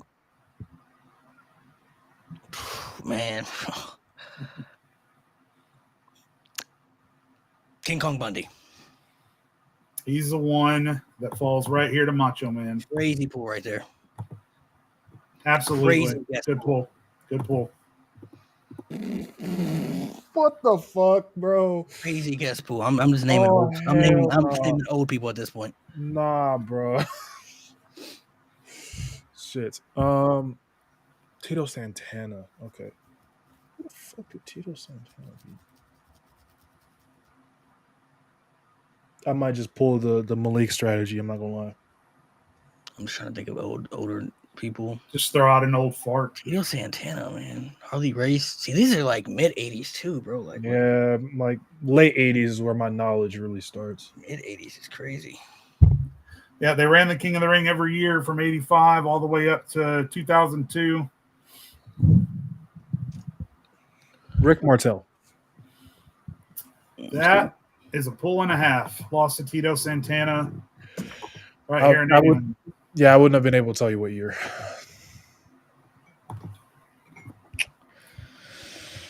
Mid 80s. Let's see. We got Hogan.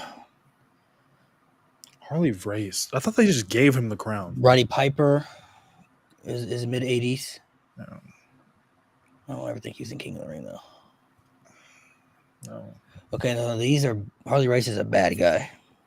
Right. Don Maranco, I honestly don't know if he's a bad guy or good guy. Harley Race was a bad guy though, so he would have to face a good guy.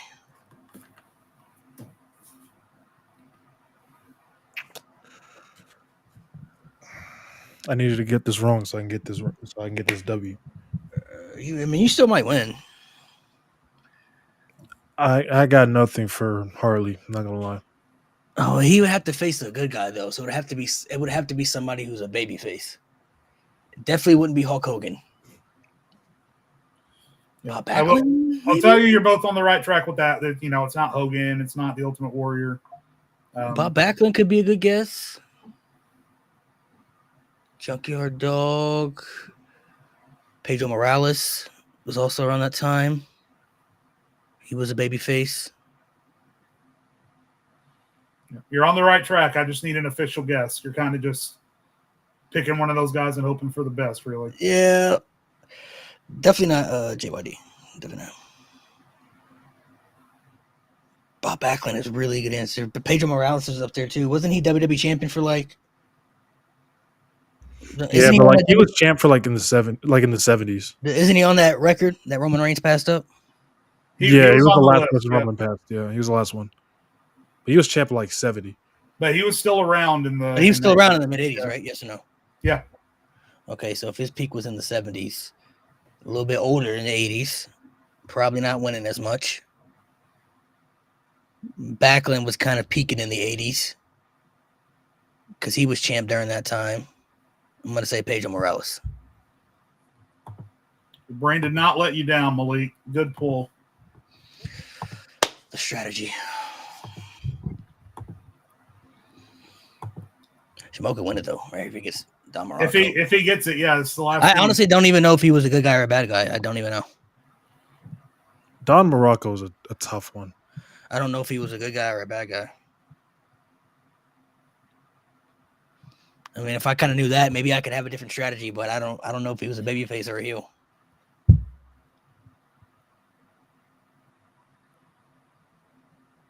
I'm trying to think of an old dude. Deadass. I'm just because I have no strikes. I'm just trying to think of someone. If we tie, you're gonna have to come up with a random question, like a random. Yeah, I can. But don't you win anyway? You win anyway. Oh yeah, I mean yeah. It wins the day, but we can come up with a tiebreaker. I mean, we had two tiebreakers. I feel like it's only. Yeah. 85. Honestly, if you know he's a babyface or heel, I would just go off that. That's what I did with Harley Race. I think he was a heel. I know a little bit of Don Morocco, not much, but I think he was a heel. I'm gonna let Mo try and pull one. If he doesn't pull it, Malik, I'll give you a little bit of a hint since you got 2 strikes. But I'm gonna see if Mo can pull it with no strikes. 85.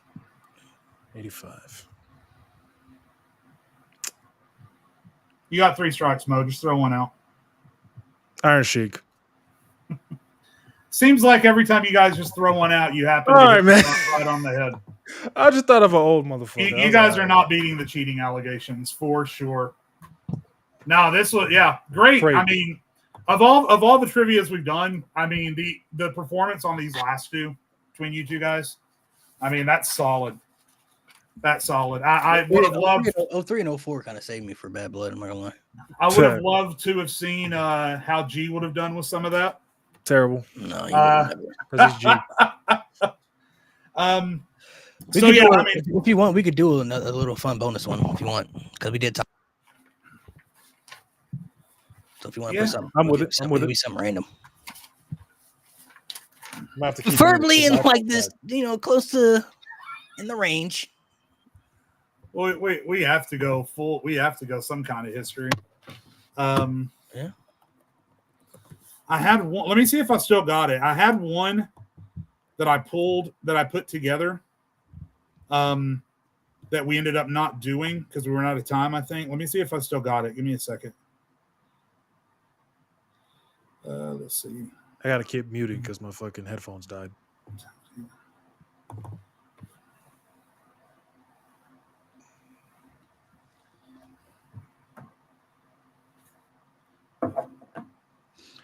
If not, you could just come up with the. But so here's the thing. I've got one. I've got one put together, but I don't have the answer key. So you guys are just going to have to call them out, and I'll let you know if it's on the list or not. Well, if you don't have the answer key, then yeah, I mean, I don't know. No, so what I can do is I have it up in front of me right now, and I can just put the answers in front of me so I can see it, and then you guys can just name names, and then if they're on the list, I'll tell you. Okay. And I just keep track of it that way. So what it was, and again, this is one that I put together for the last one, but I ended up doing one too many. We ran out of time.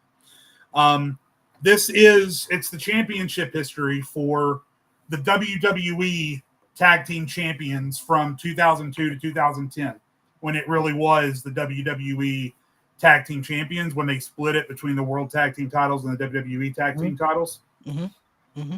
So it's the WWE Tag Team Champions from 2002 to 2010. Some of those I do know. Some of those I don't. So see, if you would have said WWE champion, I'd have been like piece of cake, but nope. WWE champion, that's too easy. So Kurt Angle and Voldemort, Chris Benoit were the first champions. And then from there on up. Okay. I know what you mean. Yep. So we'll do it that way, and I've got it up in front of me. I can see it, so I'll keep track. So if you gonna share your screen or no, because I can't do it without showing the answers. So you guys just rattle off, and I'll let you know if it's on here or not. Oh, okay. Well, he won, so I'll let him go first. Edge and Ray. Edge and Ray. Yep. Pulling out the bag in here. Rene Dupree and Kenzo Suzuki is on there. Dupree and Suzuki. Let me find it. That was 04. Yeah, that was one of my bonuses. So. Yep. How many bonuses do you have by chance? Three bonuses. I figured that was one of them because that was a random team put together. That's a pull and a half, my guy. Yeah. Yeah, it really is. Batista and Ray. Batista and Ray is on here. That was 05. 05, yep. Another Ray team, Ray and RVD.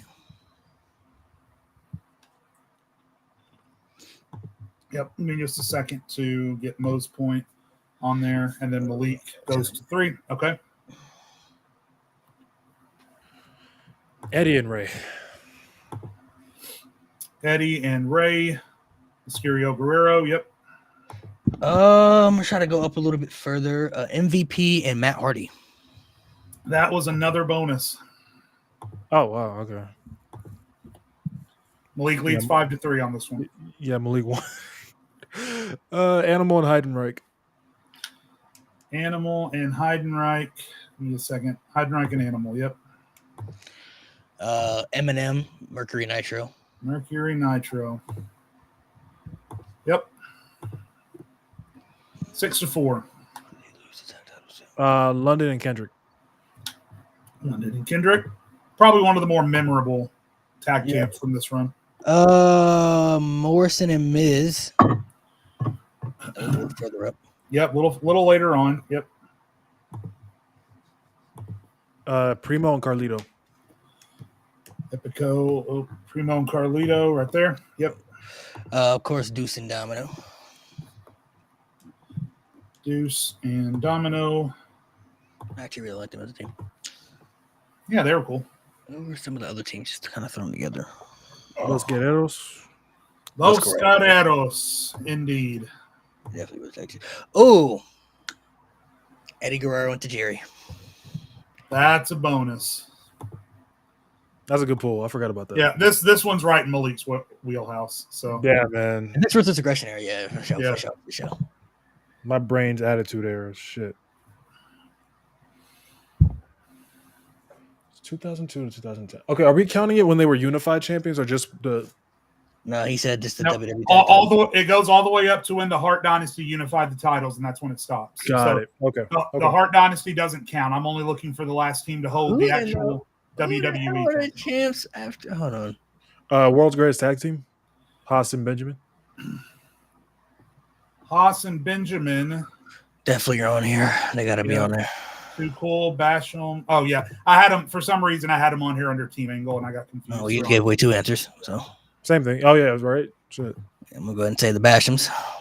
Yeah, and Too Cool. And Too Cool. I'm gonna go ahead and take both of those off. Let me see. Okay. Now I gotta. We have. Let me reset you. So we've got 1, 2, 3, 4, 5, 6, 7, 8 more teams. Okay. And again, because you can't see the screen, if you say one that's already been said, I'll just tell you. Yeah, I'm trying to think in the time frame. trying to remember the time frame. The Dudleys. Dudley's held him. Yep. Ryder and Hawkins. Yep. The Edgeheads. Damn, that's a good one. Forgot about that one. Down to 6 teams. 4 of them later on. 2 of them kind of right in the middle. Yeah. One of them is a bonus. I got 1 bonus left. Wait. They got tag champs? I don't know if they were the tag champs, though. Hardcore Holly and Charlie Haas, were they the tag team champions? No, sir. That combination was never the tag champs. Okay, I know they were a tag team. They were a tag team for a little You bit. remember them as a tag team in general? Yeah, they were a tag team. I didn't remember if they won the tag titles or not, though. All right, Mo, you're up. It's 12-10, Malik. So the Hart Dynasty doesn't count, or do they? Hart Dynasty does not count. No. Okay.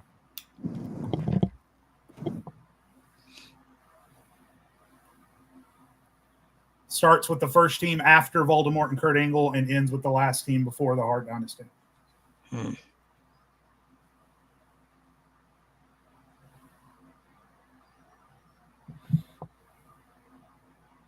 Oh, I have another one. I have another one.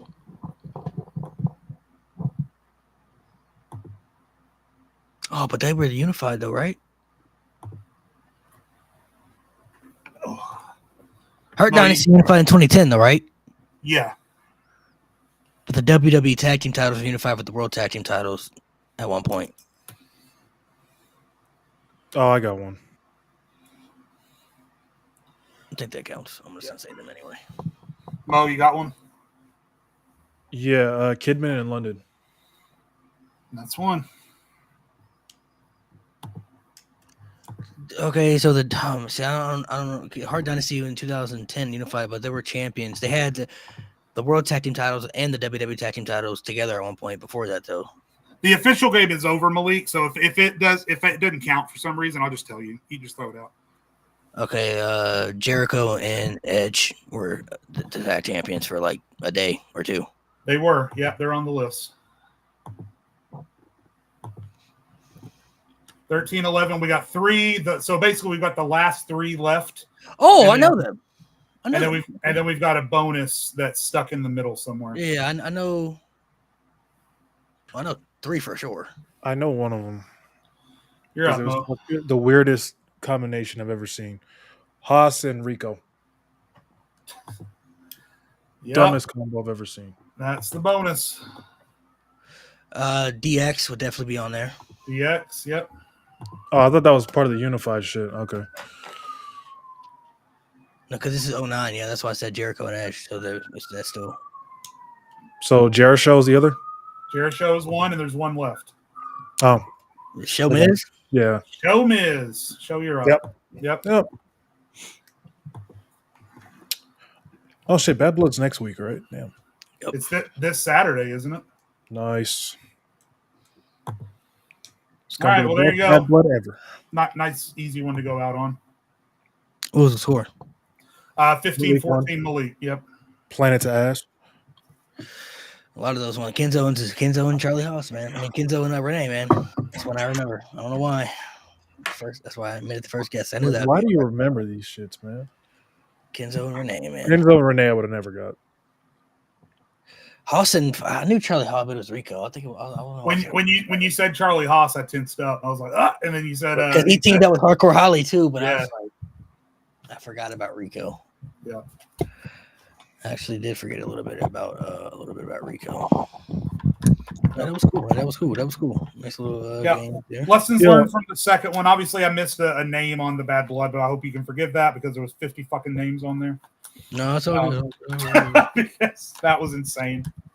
We'll have to put another Jeopardy together. So, Yo, how y'all feel about people calling Jey Uso the modern day Jeff Hardy? I don't really get the comparison, honestly. there's similarities, but I don't think he's Jeff Hardy-ish when it comes. I mean, No. I get they both started in teams with their brothers, then they both excelled at other teams, became bigger than their brothers. I think Jey Uso is more of like for the people, how like Jeff Hardy was for the people back in that day. But I mean, when it comes to terms of popularity, I mean, Jeff Hardy was up here, Jey Uso is there, but Jeff Hardy was like, right, yeah, main event scene. Jey Uso was like, even though he has main event Jey Uso, he's more of in the mid card scenes right now. And even though Jay is popular, he's never been the biggest guy in the company. He's not more popular than Roman, Cody. Jeff Hardy at one point you could say was the biggest guy in the company at one point. Plus the biggest person you could say would have been Cena. The biggest difference is Jey Uso. I don't mean this in any derogatory way because I think the Usos are great as a team, obviously. Yeah. But if Roman Reigns doesn't come along and create the best storyline in WWE history, Jey Uso never gets as far as he does. And Jeff Hardy did it all on his own, literally all on his own. Literally just because people like Jeff. That's it. Right.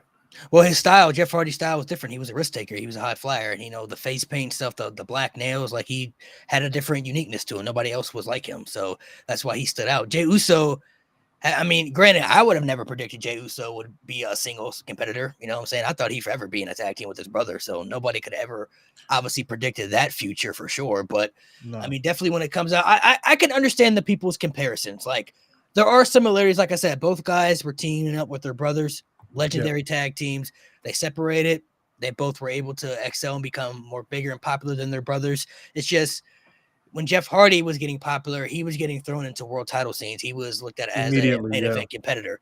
Jey Uso more so was popular, but he's not the biggest guy they got in the company. Jeff Hardy was the biggest guy they had in the company for maybe about a year or two. Like Jey Uso is more of in the mid card scene. Like Jey Uso is popular, but he's not more popular than Roman Reigns. I don't think he's more popular than Cody Rhodes. CM Punk is still in that conversation. I mean, and Jeff Hardy was inarguably the most popular guy on that roster at the time. Let me ask you this: Do you guys think Uso ever does win either world title? World title at this point, nah. Maybe the world heavyweight title. Maybe that one. If anything, but I don't see it anymore. But I don't know though, man. I guess it depends on where we go after this bloodline stuff. Because I think he's going to get thrown back in for the War Games.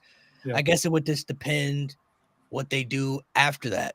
So I'm not really too sure. I guess you could never say never because a lot of people who've been the world champion that we never thought was going to be the world champion. So could it happen? It sucks because I feel like it's all but certain that the Usos are going to get thrown back together for WrestleMania to face the Motor City Machine Guns or the Lucha Brother. No, they'll be facing GOD for sure. Yeah. Or GOD. I think the Usos, like that's the thing. That's the issue I've had with their breakup. I never thought they needed to split up at all. I felt like they should have done what they did, for example, with Matt and Jeff, like before 2009, I guess. They were singles guys, but they didn't split. Like they would come back together when they needed each other, but then they would be doing their own singles thing. That's what I think they should have done. I don't think the Usos breakup never made sense. The thing is, too, though, if the match at WrestleMania had been great, we probably wouldn't be saying that. But the match at WrestleMania wasn't great. I've hated the turn ever since. You guys got a little bit more time because there's another one I want to ask you. I got a couple minutes. So the Cody, Kevin, and Randy stuff. My prediction of this, I don't think Kevin Owens is going to be the one to turn. I think it's going to be Randy. I think Randy Orton is the one who's going to be sitting back, kind of letting these two go at it, but he's going to be buying his time for when he wants to strike and kind of, because you can't really trust Randy Orton. He's a snake, you know what I'm saying? You can't trust snakes. And Kevin Owens could maybe still turn heel, but I think WWE wants us to focus on Kevin Owens turning heel and not really focus on the Randy factor because he's trying to play the middleman, which is odd. Like he never plays middleman. But I think at some point Randy's going to, I don't know. I just feel like at some point he's gonna turn on both and he's gonna strike. You know why that makes sense? I think we're gonna get a triple threat between the three. We're all expecting the Randy Orton heel turn. Like that's the thing. So they're probably trying to distract our attention from that, like you said. And look at Kevin. Kevin turning heel would be great, but he's showing different layers to his character that we haven't seen of him showing animosity, like not wanting to powerbomb Cody on the apron. Like if this was 5 years ago, he would have did it with no hesitation. He would have done it already. You know what I mean? Like I think they're showing that he really does care about Cody because that's one of his good friends and he has respect for his father. When it comes to Randy's just Randy. You know what I'm saying? Right. So it's just like I think the objective could be like Randy is trying to not make these two fight, but if they happen to fight each other, he's going to be like, all right, you know what? I'll sit back and let what happened. And I think when he wants to go after the title, that's when I think he's going to maybe kind of slither in there and kind of strike. I mean, I could be wrong, but I'm something is telling me, especially after what we saw on SmackDown, like Kevin Owens and Cody's tension is really heating up. And I think that is the main focus, obviously, because they're going to have another match or a triple threat or whatever. I think the triple threat is going to happen. But what I'm kind of thinking is that the main focus of what they're telling us is going to be Kevin and Cody, but somehow Randy's going to be the one to turn and kind of break all the mold because nobody's really focusing on him turning right now because they're focused on the Kevin Owens factor. Well, a lot of you guys, you guys predicted Cody and Randy for WrestleMania, so that would definitely go into that. Well, here's the thing: Kevin can be a face or a heel. If I was Kevin Owens, though, I'd be so fucking done with the Bloodline stuff. As great as the Bloodline has been, Kevin Owens been fighting these guys for almost 5 years now, and he's lost every fucking time. That's except for the one time against the Usos. Whatever they do with Kevin after the story is over, they got to get him away from the Bloodline for a little bit. We talked about LA Knight and stuff. I mean, I think this is going to be, but he's not really, see the factor of it. He's not really kind of in the Bloodline stuff. He's doing the Cody stuff right now. I mean, the Bloodline stuff is a part of the layers to it because Cody's teaming with Roman and stuff, I mean, that adds on to it, but Pat's lost by 27. Sorry. Yeah. Now that I think they're focusing more on Kevin, going back to Cody and stuff. So, I mean, I think the Randy situation could be a factor because you really can't trust both Kevin and Randy because of their history. Right. But Randy Orton he got the nickname the Apex Predator and the Viper for a reason. And we all know how snakes are in real life. Snakes are literally one of the most dangerous animals on the planet. You know what I mean? Like snakes have no friends. So in my mind, I'm like, they're telling us we should focus on Kevin versus Cody, which could happen. Kevin Owens, they both might turn heel for all we know. Right. But I feel like they're telling us that on purpose because they want Randy to kind of, I think because Randy Orton right now is so beloved and respected at this stage in his career, and they know so many people are just not going to want to hate him. It's going to really take a lot. And I think they're trying to make his heel turn something that people don't see coming. Because if it was just him and Cody, people would be like, okay, when is it turn? When's it going to happen? But now because no one's playing with it, and he's the main focus of the heel turn, and I think people aren't really focusing on Randy turning heel because he's trying to play the middleman. So I think that could be the story they're telling. What I would love for them to do would be I would love for them to be trying to lead the TV audience towards Randy Orton, and then eventually I want to see like Orton be behind Kevin and like go down and pound the ground, but then like he like has this moment of I can't do that, and then he gets up, and then Kevin turns around and they hug or whatever, but then Kevin is the one that spins him around and stuns him. Like I want to see Orton have the opportunity to strike, but then not do it. Have this moment of hesitation. Yeah, he should have that. As soon as Kevin turns around, though, and then he stuns Orton, I think that would be. They should do something where it's like if they have a match, maybe Randy is hesitant to do something to Cody, and then he does it to Kevin Owens instead, because he loves Cody more than Kevin. So then that could cause the friction where Kevin Owens is like, bro, like, what's up, man? Like that's how you feel. So that could lead something into it. As far as Bad Blood, what do you guys see happening overall? Punk, cell match.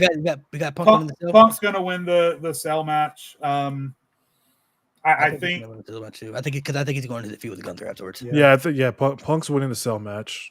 That should main event in my opinion. By the way, it's gonna main event. I think. What about the tag? Let's talk about the tag. What happened in that tag match, man? They lose. Cody and Roman lose. I don't know how. I think it ends in like a disqualification or something. Oh God, I hate that. They don't do it. Build the feud further because the way I'm looking at it, just from everybody's story aspect, you could have Roman take the pin, which wouldn't really affect him. But the odds of that really happening though is that's very slim to none. Right. I definitely don't think you have Cody get pinned because he's the champion, and if you have Solo pin him again, you're just telling the same story we already told going into SummerSlam. We don't need to do that. And Cody and Solo should be done with each other. You already beat him twice. Jacob Fatu, obviously, he's undefeated. You can't have him lose yet. He's got too much momentum. And then Solo, I know he's the least favorite in the match, but if he has this story and character where he's supposed to be the tribal chief, it's not a good look for him to continue to lose time and time again when he's building up this new bloodline. And I think this new bloodline should be the thing moving forward instead of bringing back the old bloodline. So I don't think Solo taking the pin really is a good move either. So I'm thinking maybe maybe a Hikuleo debut where some type of shenanigans and they get a disqualification where he beats Roman down or something. I don't know. Maybe something in that aspect. Maybe they take Cody out before the match and Roman's by himself. Maybe they beat up Cody before the match happens and Cody can't compete and Roman is fighting by himself. Yeah, I honestly, as hard as it is to believe, I think they are wanting to have Jacob pin Roman, and it could be a thing where Jacob serves up Roman to Solo and then tags Solo in. Solo doesn't get the pin, he eats the spear or whatever, and then Fatu tags himself back in and then finishes it. I think they have been telling a little bit of a story between Jacob and Solo where it kind of almost feels like Solo's kind of holding Jacob back. You know how he took the tag title and gave it to Tongaloa. Yeah. So there could be that they could be building that tension between Solo and Jacob, and eventually down the line have Jacob turn on Solo. Yeah, that's a good point. What about Liv and Rhea, man? I mean, with the shark cage stuff, what do you guys think? Okay, bias aside, I think if Liv wants to continue the momentum she's on, and for them to actually build her title reign to be credible, she has to win this match. Because it's been a lot of. I don't think she is though. But it's the same old. Hold on, because I'm not gonna be mad. It's the same old shit I've been saying though. Is that if Liv wins this match, it's not going to be because Liv Morgan out wrestled Rhea Ripley. It's going to be because Dom slipped out of that fucking cage, distracted Rhea, and Liv gets the win. It feels like we're right back to where we were. Again, is Liv more interesting because she's PG-13 or whatever?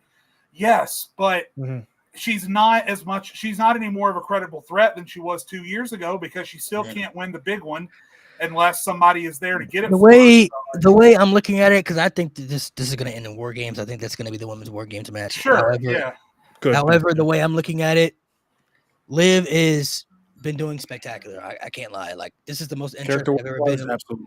This is the most interested I've ever been in Liv Morgan. I think she's doing spectacular. I think she has proven herself to belong in the spots to be one of the top women stars in the division. But Rhea's the biggest star they got in the entire division for Raw, SmackDown, NXT alone. She arguably could be top 5 biggest star they got in the company right now when it comes to popularity. I feel like Rhea's getting it back. I just think they're putting it back on her. I just don't see Liv. I mean, I would be mad if they did. I don't see Liv winning this. I just can't see Liv's going to win, but it's going to be because of Judgment Day shenanigans. Even though, I still don't think Liv's winning. Something I heard I forget. I think it was G Baby. I'm not sure. The idea was Dom in the shark cage drops like a lead pipe or something. But see, I think that's gonna. I don't know. I feel like it's gonna play through it because I think Finn Balor's gonna beat Damian Priest. Priest is gonna win the feud, but I think he's going to win that first match because of the Judgment Day. Finn should, yeah. But they're not gonna win. I feel like they're not gonna be able to win back to back though. I feel like that match probably will happen first. And the Judgment Day shenanigans will prevent Priest from winning. And then they'll try to do the same thing again in the Liv match, but they'll have a plan, a bigger plan to stop that from happening, which will allow Rhea to win the title back. That's what I see happening. I just don't see I don't see Liv Morgan walking out of Bad Blood as the champion. I think they're going to solidified herself though. They're going to tell a story where Rhea walks in thinking she has the advantage because Dom is in the cage, but it's going to turn out to be her disadvantage because Dom's going to be right there to, again, drop a lead pipe or unless there's some type of, because some people think that Raquel is going to come back and be with Liv again. So unless that they play that factor where she joins the group or something, but then again, it's kind of like, I don't know if I want Raquel being like Liv's muscle though. I feel like Raquel can stand out on her own and be a superstar. Yeah, she's past that point in her career. So she kind of did the same thing with Dakota Kai, and then Dakota I thought was going to become the champion, and then Raquel just got the push. Raquel became the star. Yeah, so I just feel like this is what I see in that scenario. I just feel like Liv has had her run as champion, and with her character and aspect, because her and Dom, honestly, just without a title, they could be interesting just telling stories just themselves. Just those two alone, not even just the Judgment Day. Like Liv and Dom as a couple just alone, those two can do things with or without titles in any storyline aspect you want to fit them in because they're two of the biggest heels on the roster for both divisions. They're interesting. They can have good matches. I feel like you could put them in a lot of different spots. You know what I'm saying? So I just feel like Rhea's going to get the title back. Hopefully her run will be better than it was previously because her first run, they really didn't invest too much of her. I want to see this run with Rhea as champion more of like a dominant aspect of solidifying herself that you can have a good run as champion because I feel like every top champion every top star who becomes a great champion needs that run. You look at Bianca, you look at Cena, Gunther, Roman, all those people who've had runs over the last couple of years as champion. I mean, you can look at some legendary moments, but also you can look at when the title felt credible because it felt important to the product. You know what I mean? Mm-hmm. For that women's world title, it hasn't felt like that yet, and somebody needs to be able to establish that. And I think Rhea is going to be the one to do it for WWE just because of her popularity, and she's going to be able to stand out on her own without the Judgment Day too. So. Yeah, I don't know. With Liv, I'm just in a believe it when I see it type of mode. We'll see. Well, there's one more match I did want to talk about. That was on there, but I can't remember. I got to jump because my wife needs to come up here and go to sleep. She's got to work tonight. But, oh, sure. All right. Yeah. So good show, boys. Yeah, that's not an important match, though. We already know how it's going to go. Yeah. HBK, Sean, Asian Taker. Yeah. All right, so before we head off here, let's talk about this debate we've been having about this Cena and Rock and WrestleMania main event. Oh, right. Okay. So the video hasn't come out yet, so I don't want to spoil too much because it still has to be edited. So we're gonna look. It's still gonna be coming out, but we did a whole list with me, Mo, and G that'll be edited and put up at a different time. We did top 10 greatest WrestleMania matches ever in order. There was some controversy on the topics and how we viewed it and stuff. But what I want to talk about with Mo here for a minute is the big debate that we had was Cena Rock once in a lifetime, whether or not it's a top 10 WrestleMania match ever. We kind of got over that. But then this man said that's not even a top 5 WrestleMania main event. He said it was not in the top 10 WrestleMania main event ever, which is insane. It's an insane thing to say. So here's the issue, right? And here's the difference between my criteria and your criteria, right? Because you include build in all of it, which is a fair way to assess things. Me personally, when I'm ranking like the best match, right? I'm looking at the best match in terms of just match quality, not the build, not that. Because, for example, Charlotte and Rhea, I think had maybe the worst build for a women's match at WrestleMania history, but I still think it's the best women's match in WrestleMania history. I think Becky and Bianca had a better build. So if I was including the build with that, I would rank Bianca and Becky above it. But since I don't, I put Charlotte and Rhea above it. Cena Rock, I think if we're talking about biggest matches in WrestleMania history, I don't think you can name 3 bigger matches than that. I don't think you can do it. It's top 3. I don't think you can name 3 bigger matches than that. If we name iconic matches, again, I don't know if we can really name more than that. But in terms of match quality, I don't look at it. And I watched it yesterday just because I was like, maybe I'm tripping, right? You're still tripping. I just don't see. So this is the list I said. Even in terms of match quality, that's still a top 10 main event, like just strictly main event. We're talking. If you say top 10, I'm not mad at it. We're not talking just WrestleMania matches in general. We're just talking WrestleMania main events. Even in terms of match quality, the match was great. The match is great. The match is 100%. It's better than I remember it being. But name the WrestleMania main events that you said were better than this. In terms of, he's talking just in terms of in ring. Right. These are not in order, by the way, guys. So if I say a certain one, you're like this above that. It's not in order. I just name main events that I think are better. 17, Austin Rock. 19, Lesnar Angle, which is arguable. You can argue that because you can tax that. I'm not gonna lie. 20, Mania 20, the triple threat. Mania 23, Cena Shawn. 24, Taker Edge. 26, Taker Shawn. Did I say Cena Taker Shawn for 23? Cena Shawn, I meant that. 30, you can argue 30. You can maybe argue 30 out the way. Brian Orton Batista. You can argue that one. 31, Lesnar Reigns. 37, night 1 and night 2, I think were better. Sasha Bianca, and then the triple threat, Roman, Bryan, Edge. 39, night 1 and night 2, I think the tag match and Cody Roman 1 was better, and Cody Roman 2. But there's some arguable ones on that list that you can see. If you say top 10, I'm really not bugging out. You can put it as high as 7 or 8. I'm not really tripping. The list is a little nasty. I'm not gonna lie, it's a little nasty. It's a little nasty. I might have to rework it. I'm That really was a little nasty. iffy on 30. I'm iffy on 30 30. and 23. Okay, I'm so iffy on 30 and 23. You said 17 for sure. I mean, Austin Rock, that was a spectacular match. I can't really debate that. 19 too. I'm iffy on. Cena Rock is 1,000% better than Kurt Angle and Brock Lesnar. 1,000%. The triple threat. The triple threat is really, really good. Yeah, triple threat. I can't really hear match. that. Yeah, it's not better than it's better than Cena and Shawn. It's definitely better than Taker versus Edge. 26.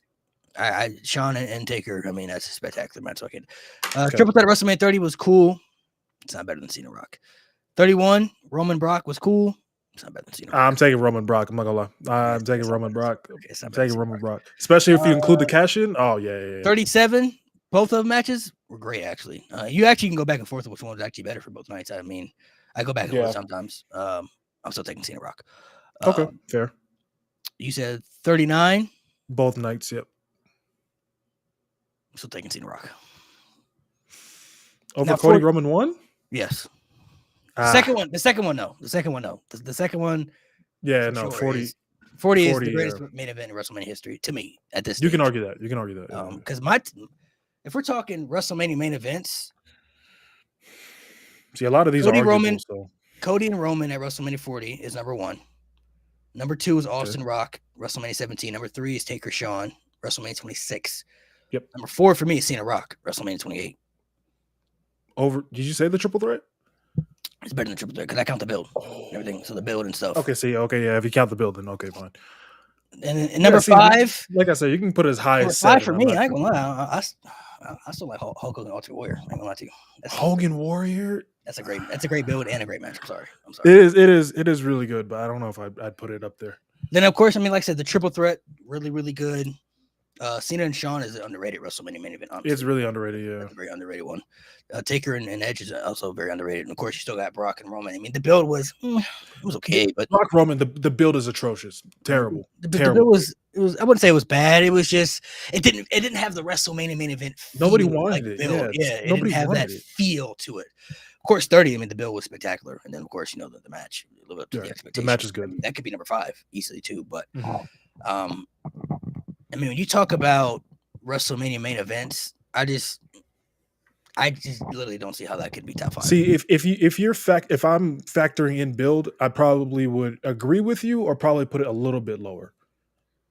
If I'm including build with my ranking, including builds, ooh, okay. I'm still gonna go 17. 40? 40 is number 2. Oh, 40 definitely had a better build than 17. No, you're right. Yeah, flip them. If we're including build. If we're just talking match, I'm going 17. Yeah, the build and everything. Yeah, so 40, 17. Because 17 is just so good of a match to me. Well, honestly, if we talking build too, I would put Taker and Shawn over 17. Yeah, 26. That'd be number 2 because that story build up. Oh my gosh. So I'm just gonna say not in order because I'm having a hard time. So 40, 17, 26. Probably put 28 in there to be honest. 28 was great. Yeah. We're talking just maybe 49 night 1. I don't know if it's top 5, but that's a really good build. That's a really good build too. Really good.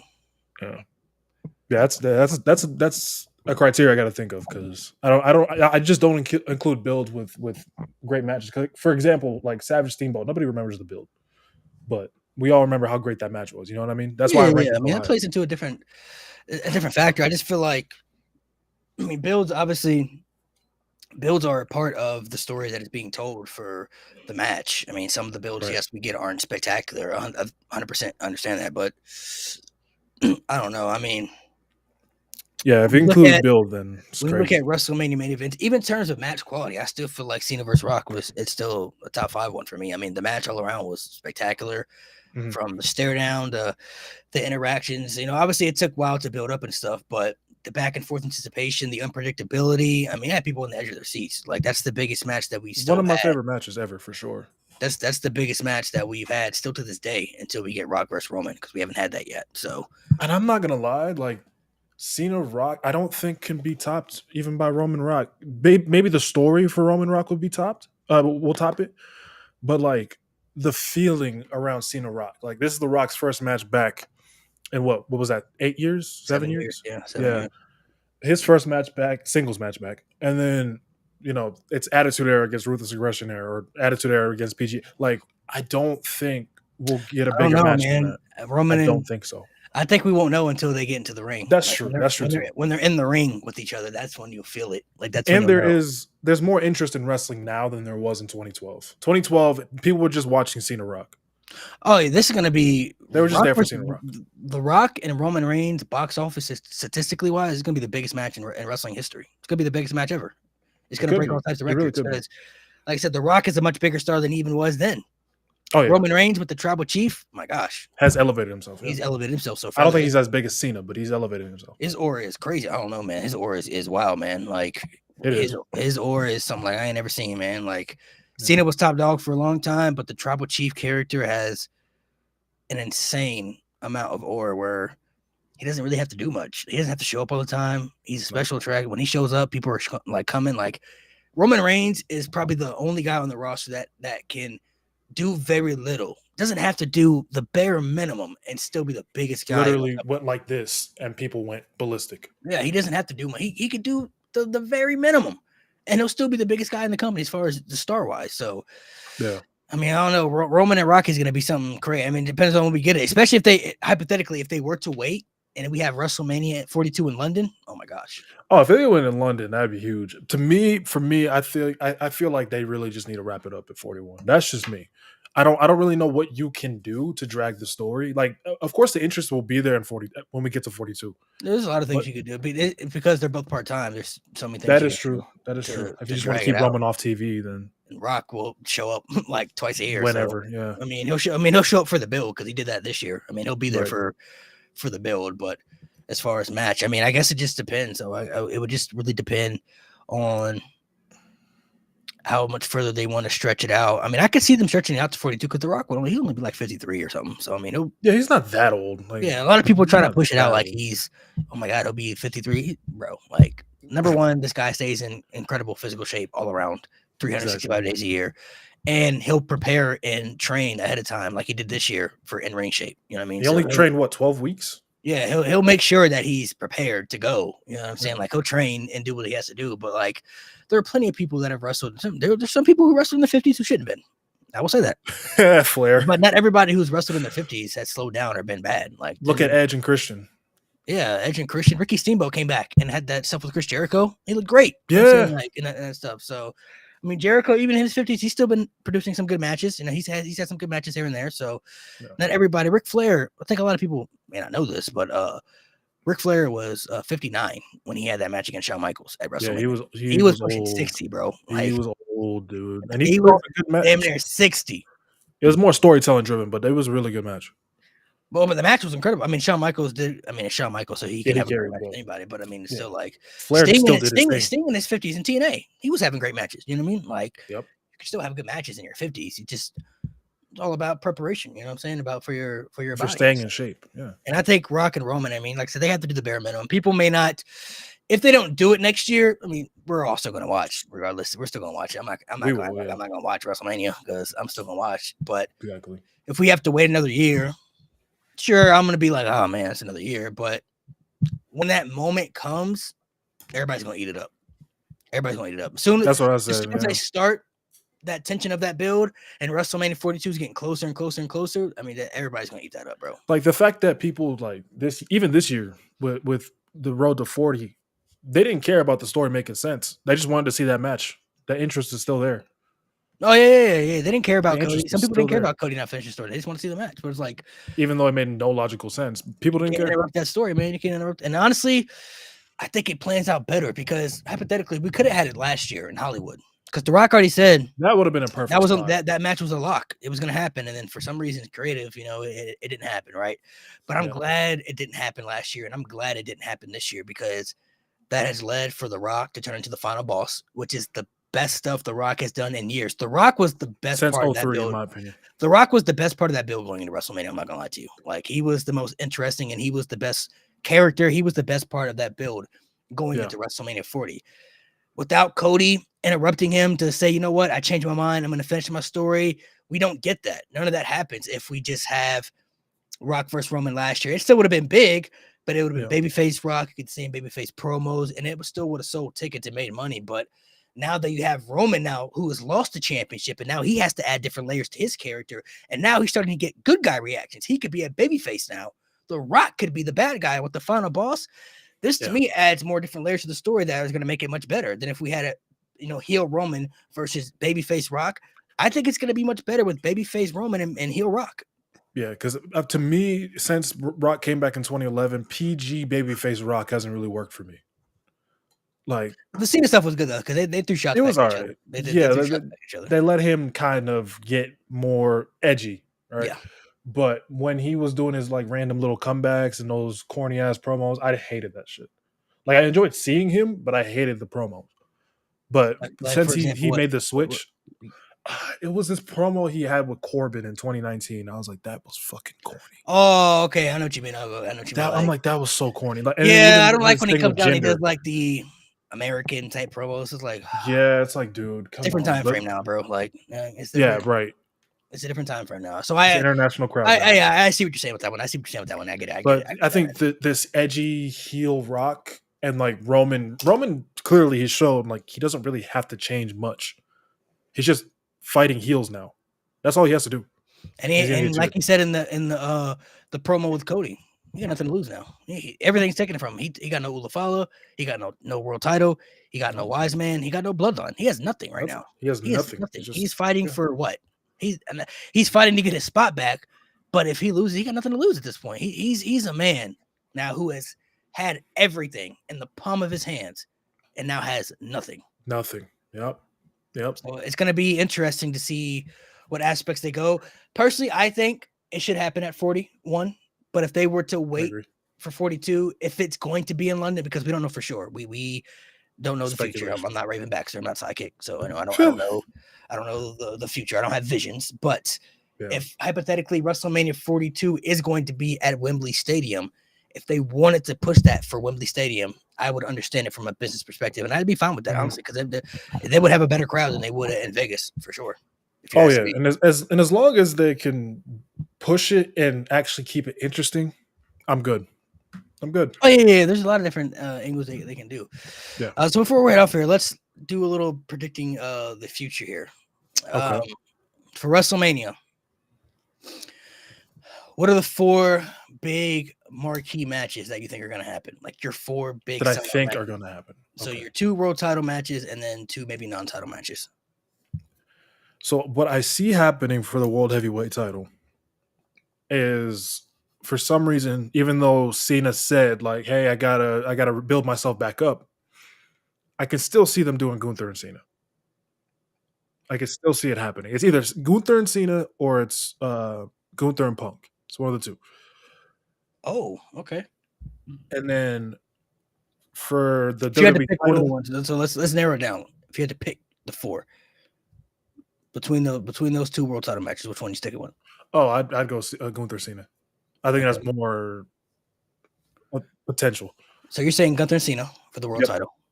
WWE title, I'm going Cody Randy. I think that's what they're building right now, but we just don't know it.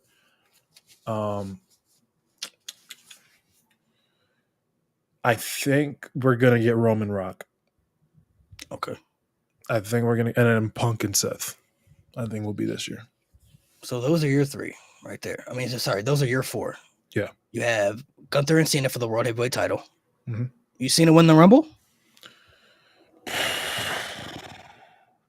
I could see them giving him the record. Well, tying the record, but I could see it. It's him or Punk to me. It's him or Punk. Okay, Gunther and Cena for the world title. The WWE title, Randy versus Cody. Rock and Roman. And then you have Punk versus Seth. Yep. Okay. I'm going to throw a different scenario out here. And this is what I think direction they could be going in, personally. I think they're going to do John Cena, Randy Orton. Oh, God. For 2 reasons. Nostalgia, I guess, yeah. And for the history of the build, I think John Cena deserves and should have a big marquee WrestleMania match for his last WrestleMania. And I feel like he has to face somebody that is like 50-50 where he could lose and he could win type vibes. Because he faces Gunther. There's no scenario where He's not winning. Gunther. I just don't see him beating Gunther for the world title. I don't see him becoming 17-time world champion. No. Him and Randy, they have a story. Some people do feel like Randy's his best rival. I don't think so, but some people do feel that. And I think a lot of people would buy into it. And that's still box office. It's Randy and Cena. So I think that's going to bring back a lot of the old school fans too. From the childhood, 2024, 2024, you could get away with that match because it's Cena's last run and everyone wants to see the nostalgia run. But like, if you were doing this in like, let's say 2018, everyone would have been like, this again. But yeah, so Cena versus Orton, Roman and Rock, I think is happening at WrestleMania next year. I mean, they could push it to 42, like I said, if they're going to do it in London, but I think Roman and Rock, non-title, Vegas, big money vibes. That's a perfect spot, yeah.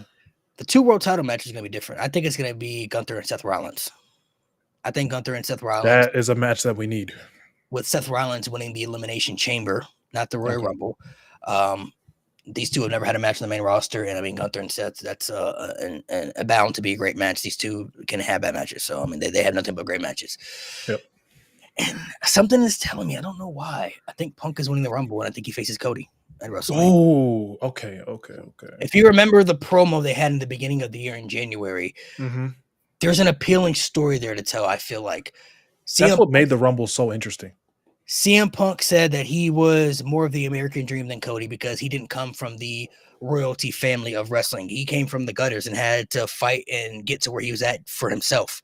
Yep. Cody said that he was more CM Punk than CM Punk because when Punk cut the pipe bomb promo, Cody pretty much did a lot and everything that Punk said in that promo that CM Punk didn't live up to the expectations and do.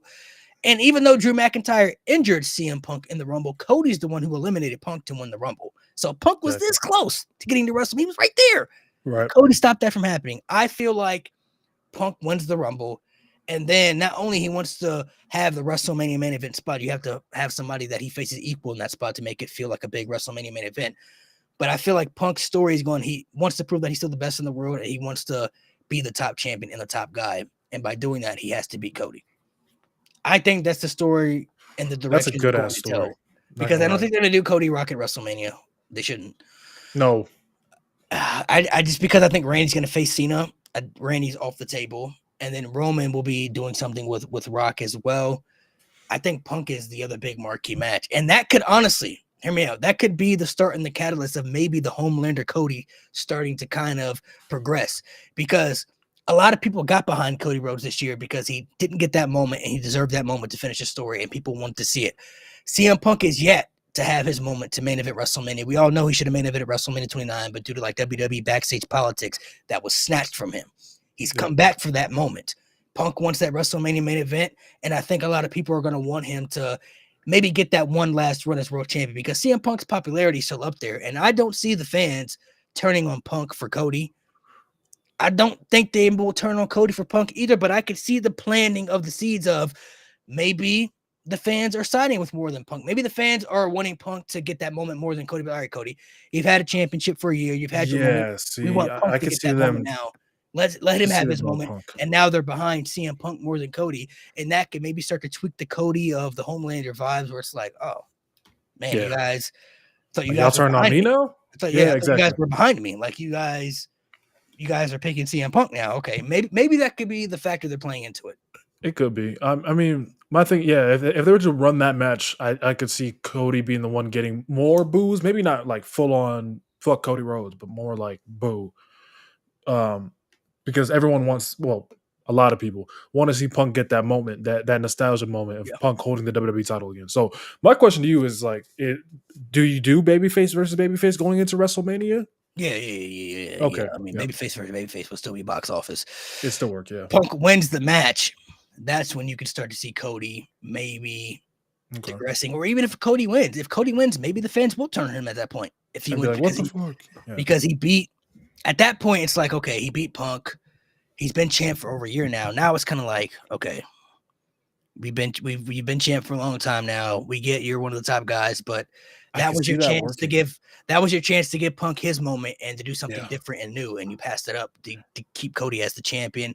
Yeah, people could start to get tired of that at that point. So maybe reason why I could see that working, they tell that story you're telling, like the slow heel turn, Homelander, right? And then when you get to SummerSlam, you can do Cody Roman 3, and that's where you can probably have him officially turn. So he beats Punk at Mania? Yeah, he could beat Punk at Mania, like you said, and then progressively slow turn, and then complete it at SummerSlam. I kind of see it like he should do the way I would want to see it. He should do what he did in AEW. Have Cody be the babyface. If the fans were to boo him, have him continue to be the babyface. Pretend like he doesn't hear the noise. Oh, they're not booing me. You know what I mean? Like they're not against me until he finally snaps and realizes that he doesn't have that fan interaction. He doesn't have that fan support anymore. So he switches, and then he goes, 360, where he has that turn of going Homelander, dyes his hair black and everything. Like he goes full like Homelander, American Nightmare. Now he's the Nightmare now. You know what I mean? Like he's the true nightmare of, going to ruin WWE or whatever they want to do for that aspect. So there's different scenarios and different layers they could do for that. That's just, really is, an assumption at this point. I think it's like a good problem WWE has. There's so many ways they can go. Like if something happens or if like an injury happens or whatever, they have they have so many perfect ways to pivot, and that's a good problem to have. All right, ladies and gentlemen, thank you guys for coming through. We did a little chat for you after the pod. Make sure you guys subscribe, like, share, comment below. I will have more videos up later throughout the week. Once they're done finishing being edited and stuff like that, they will be posted throughout the channel. So make sure you guys be on the lookout for that as well.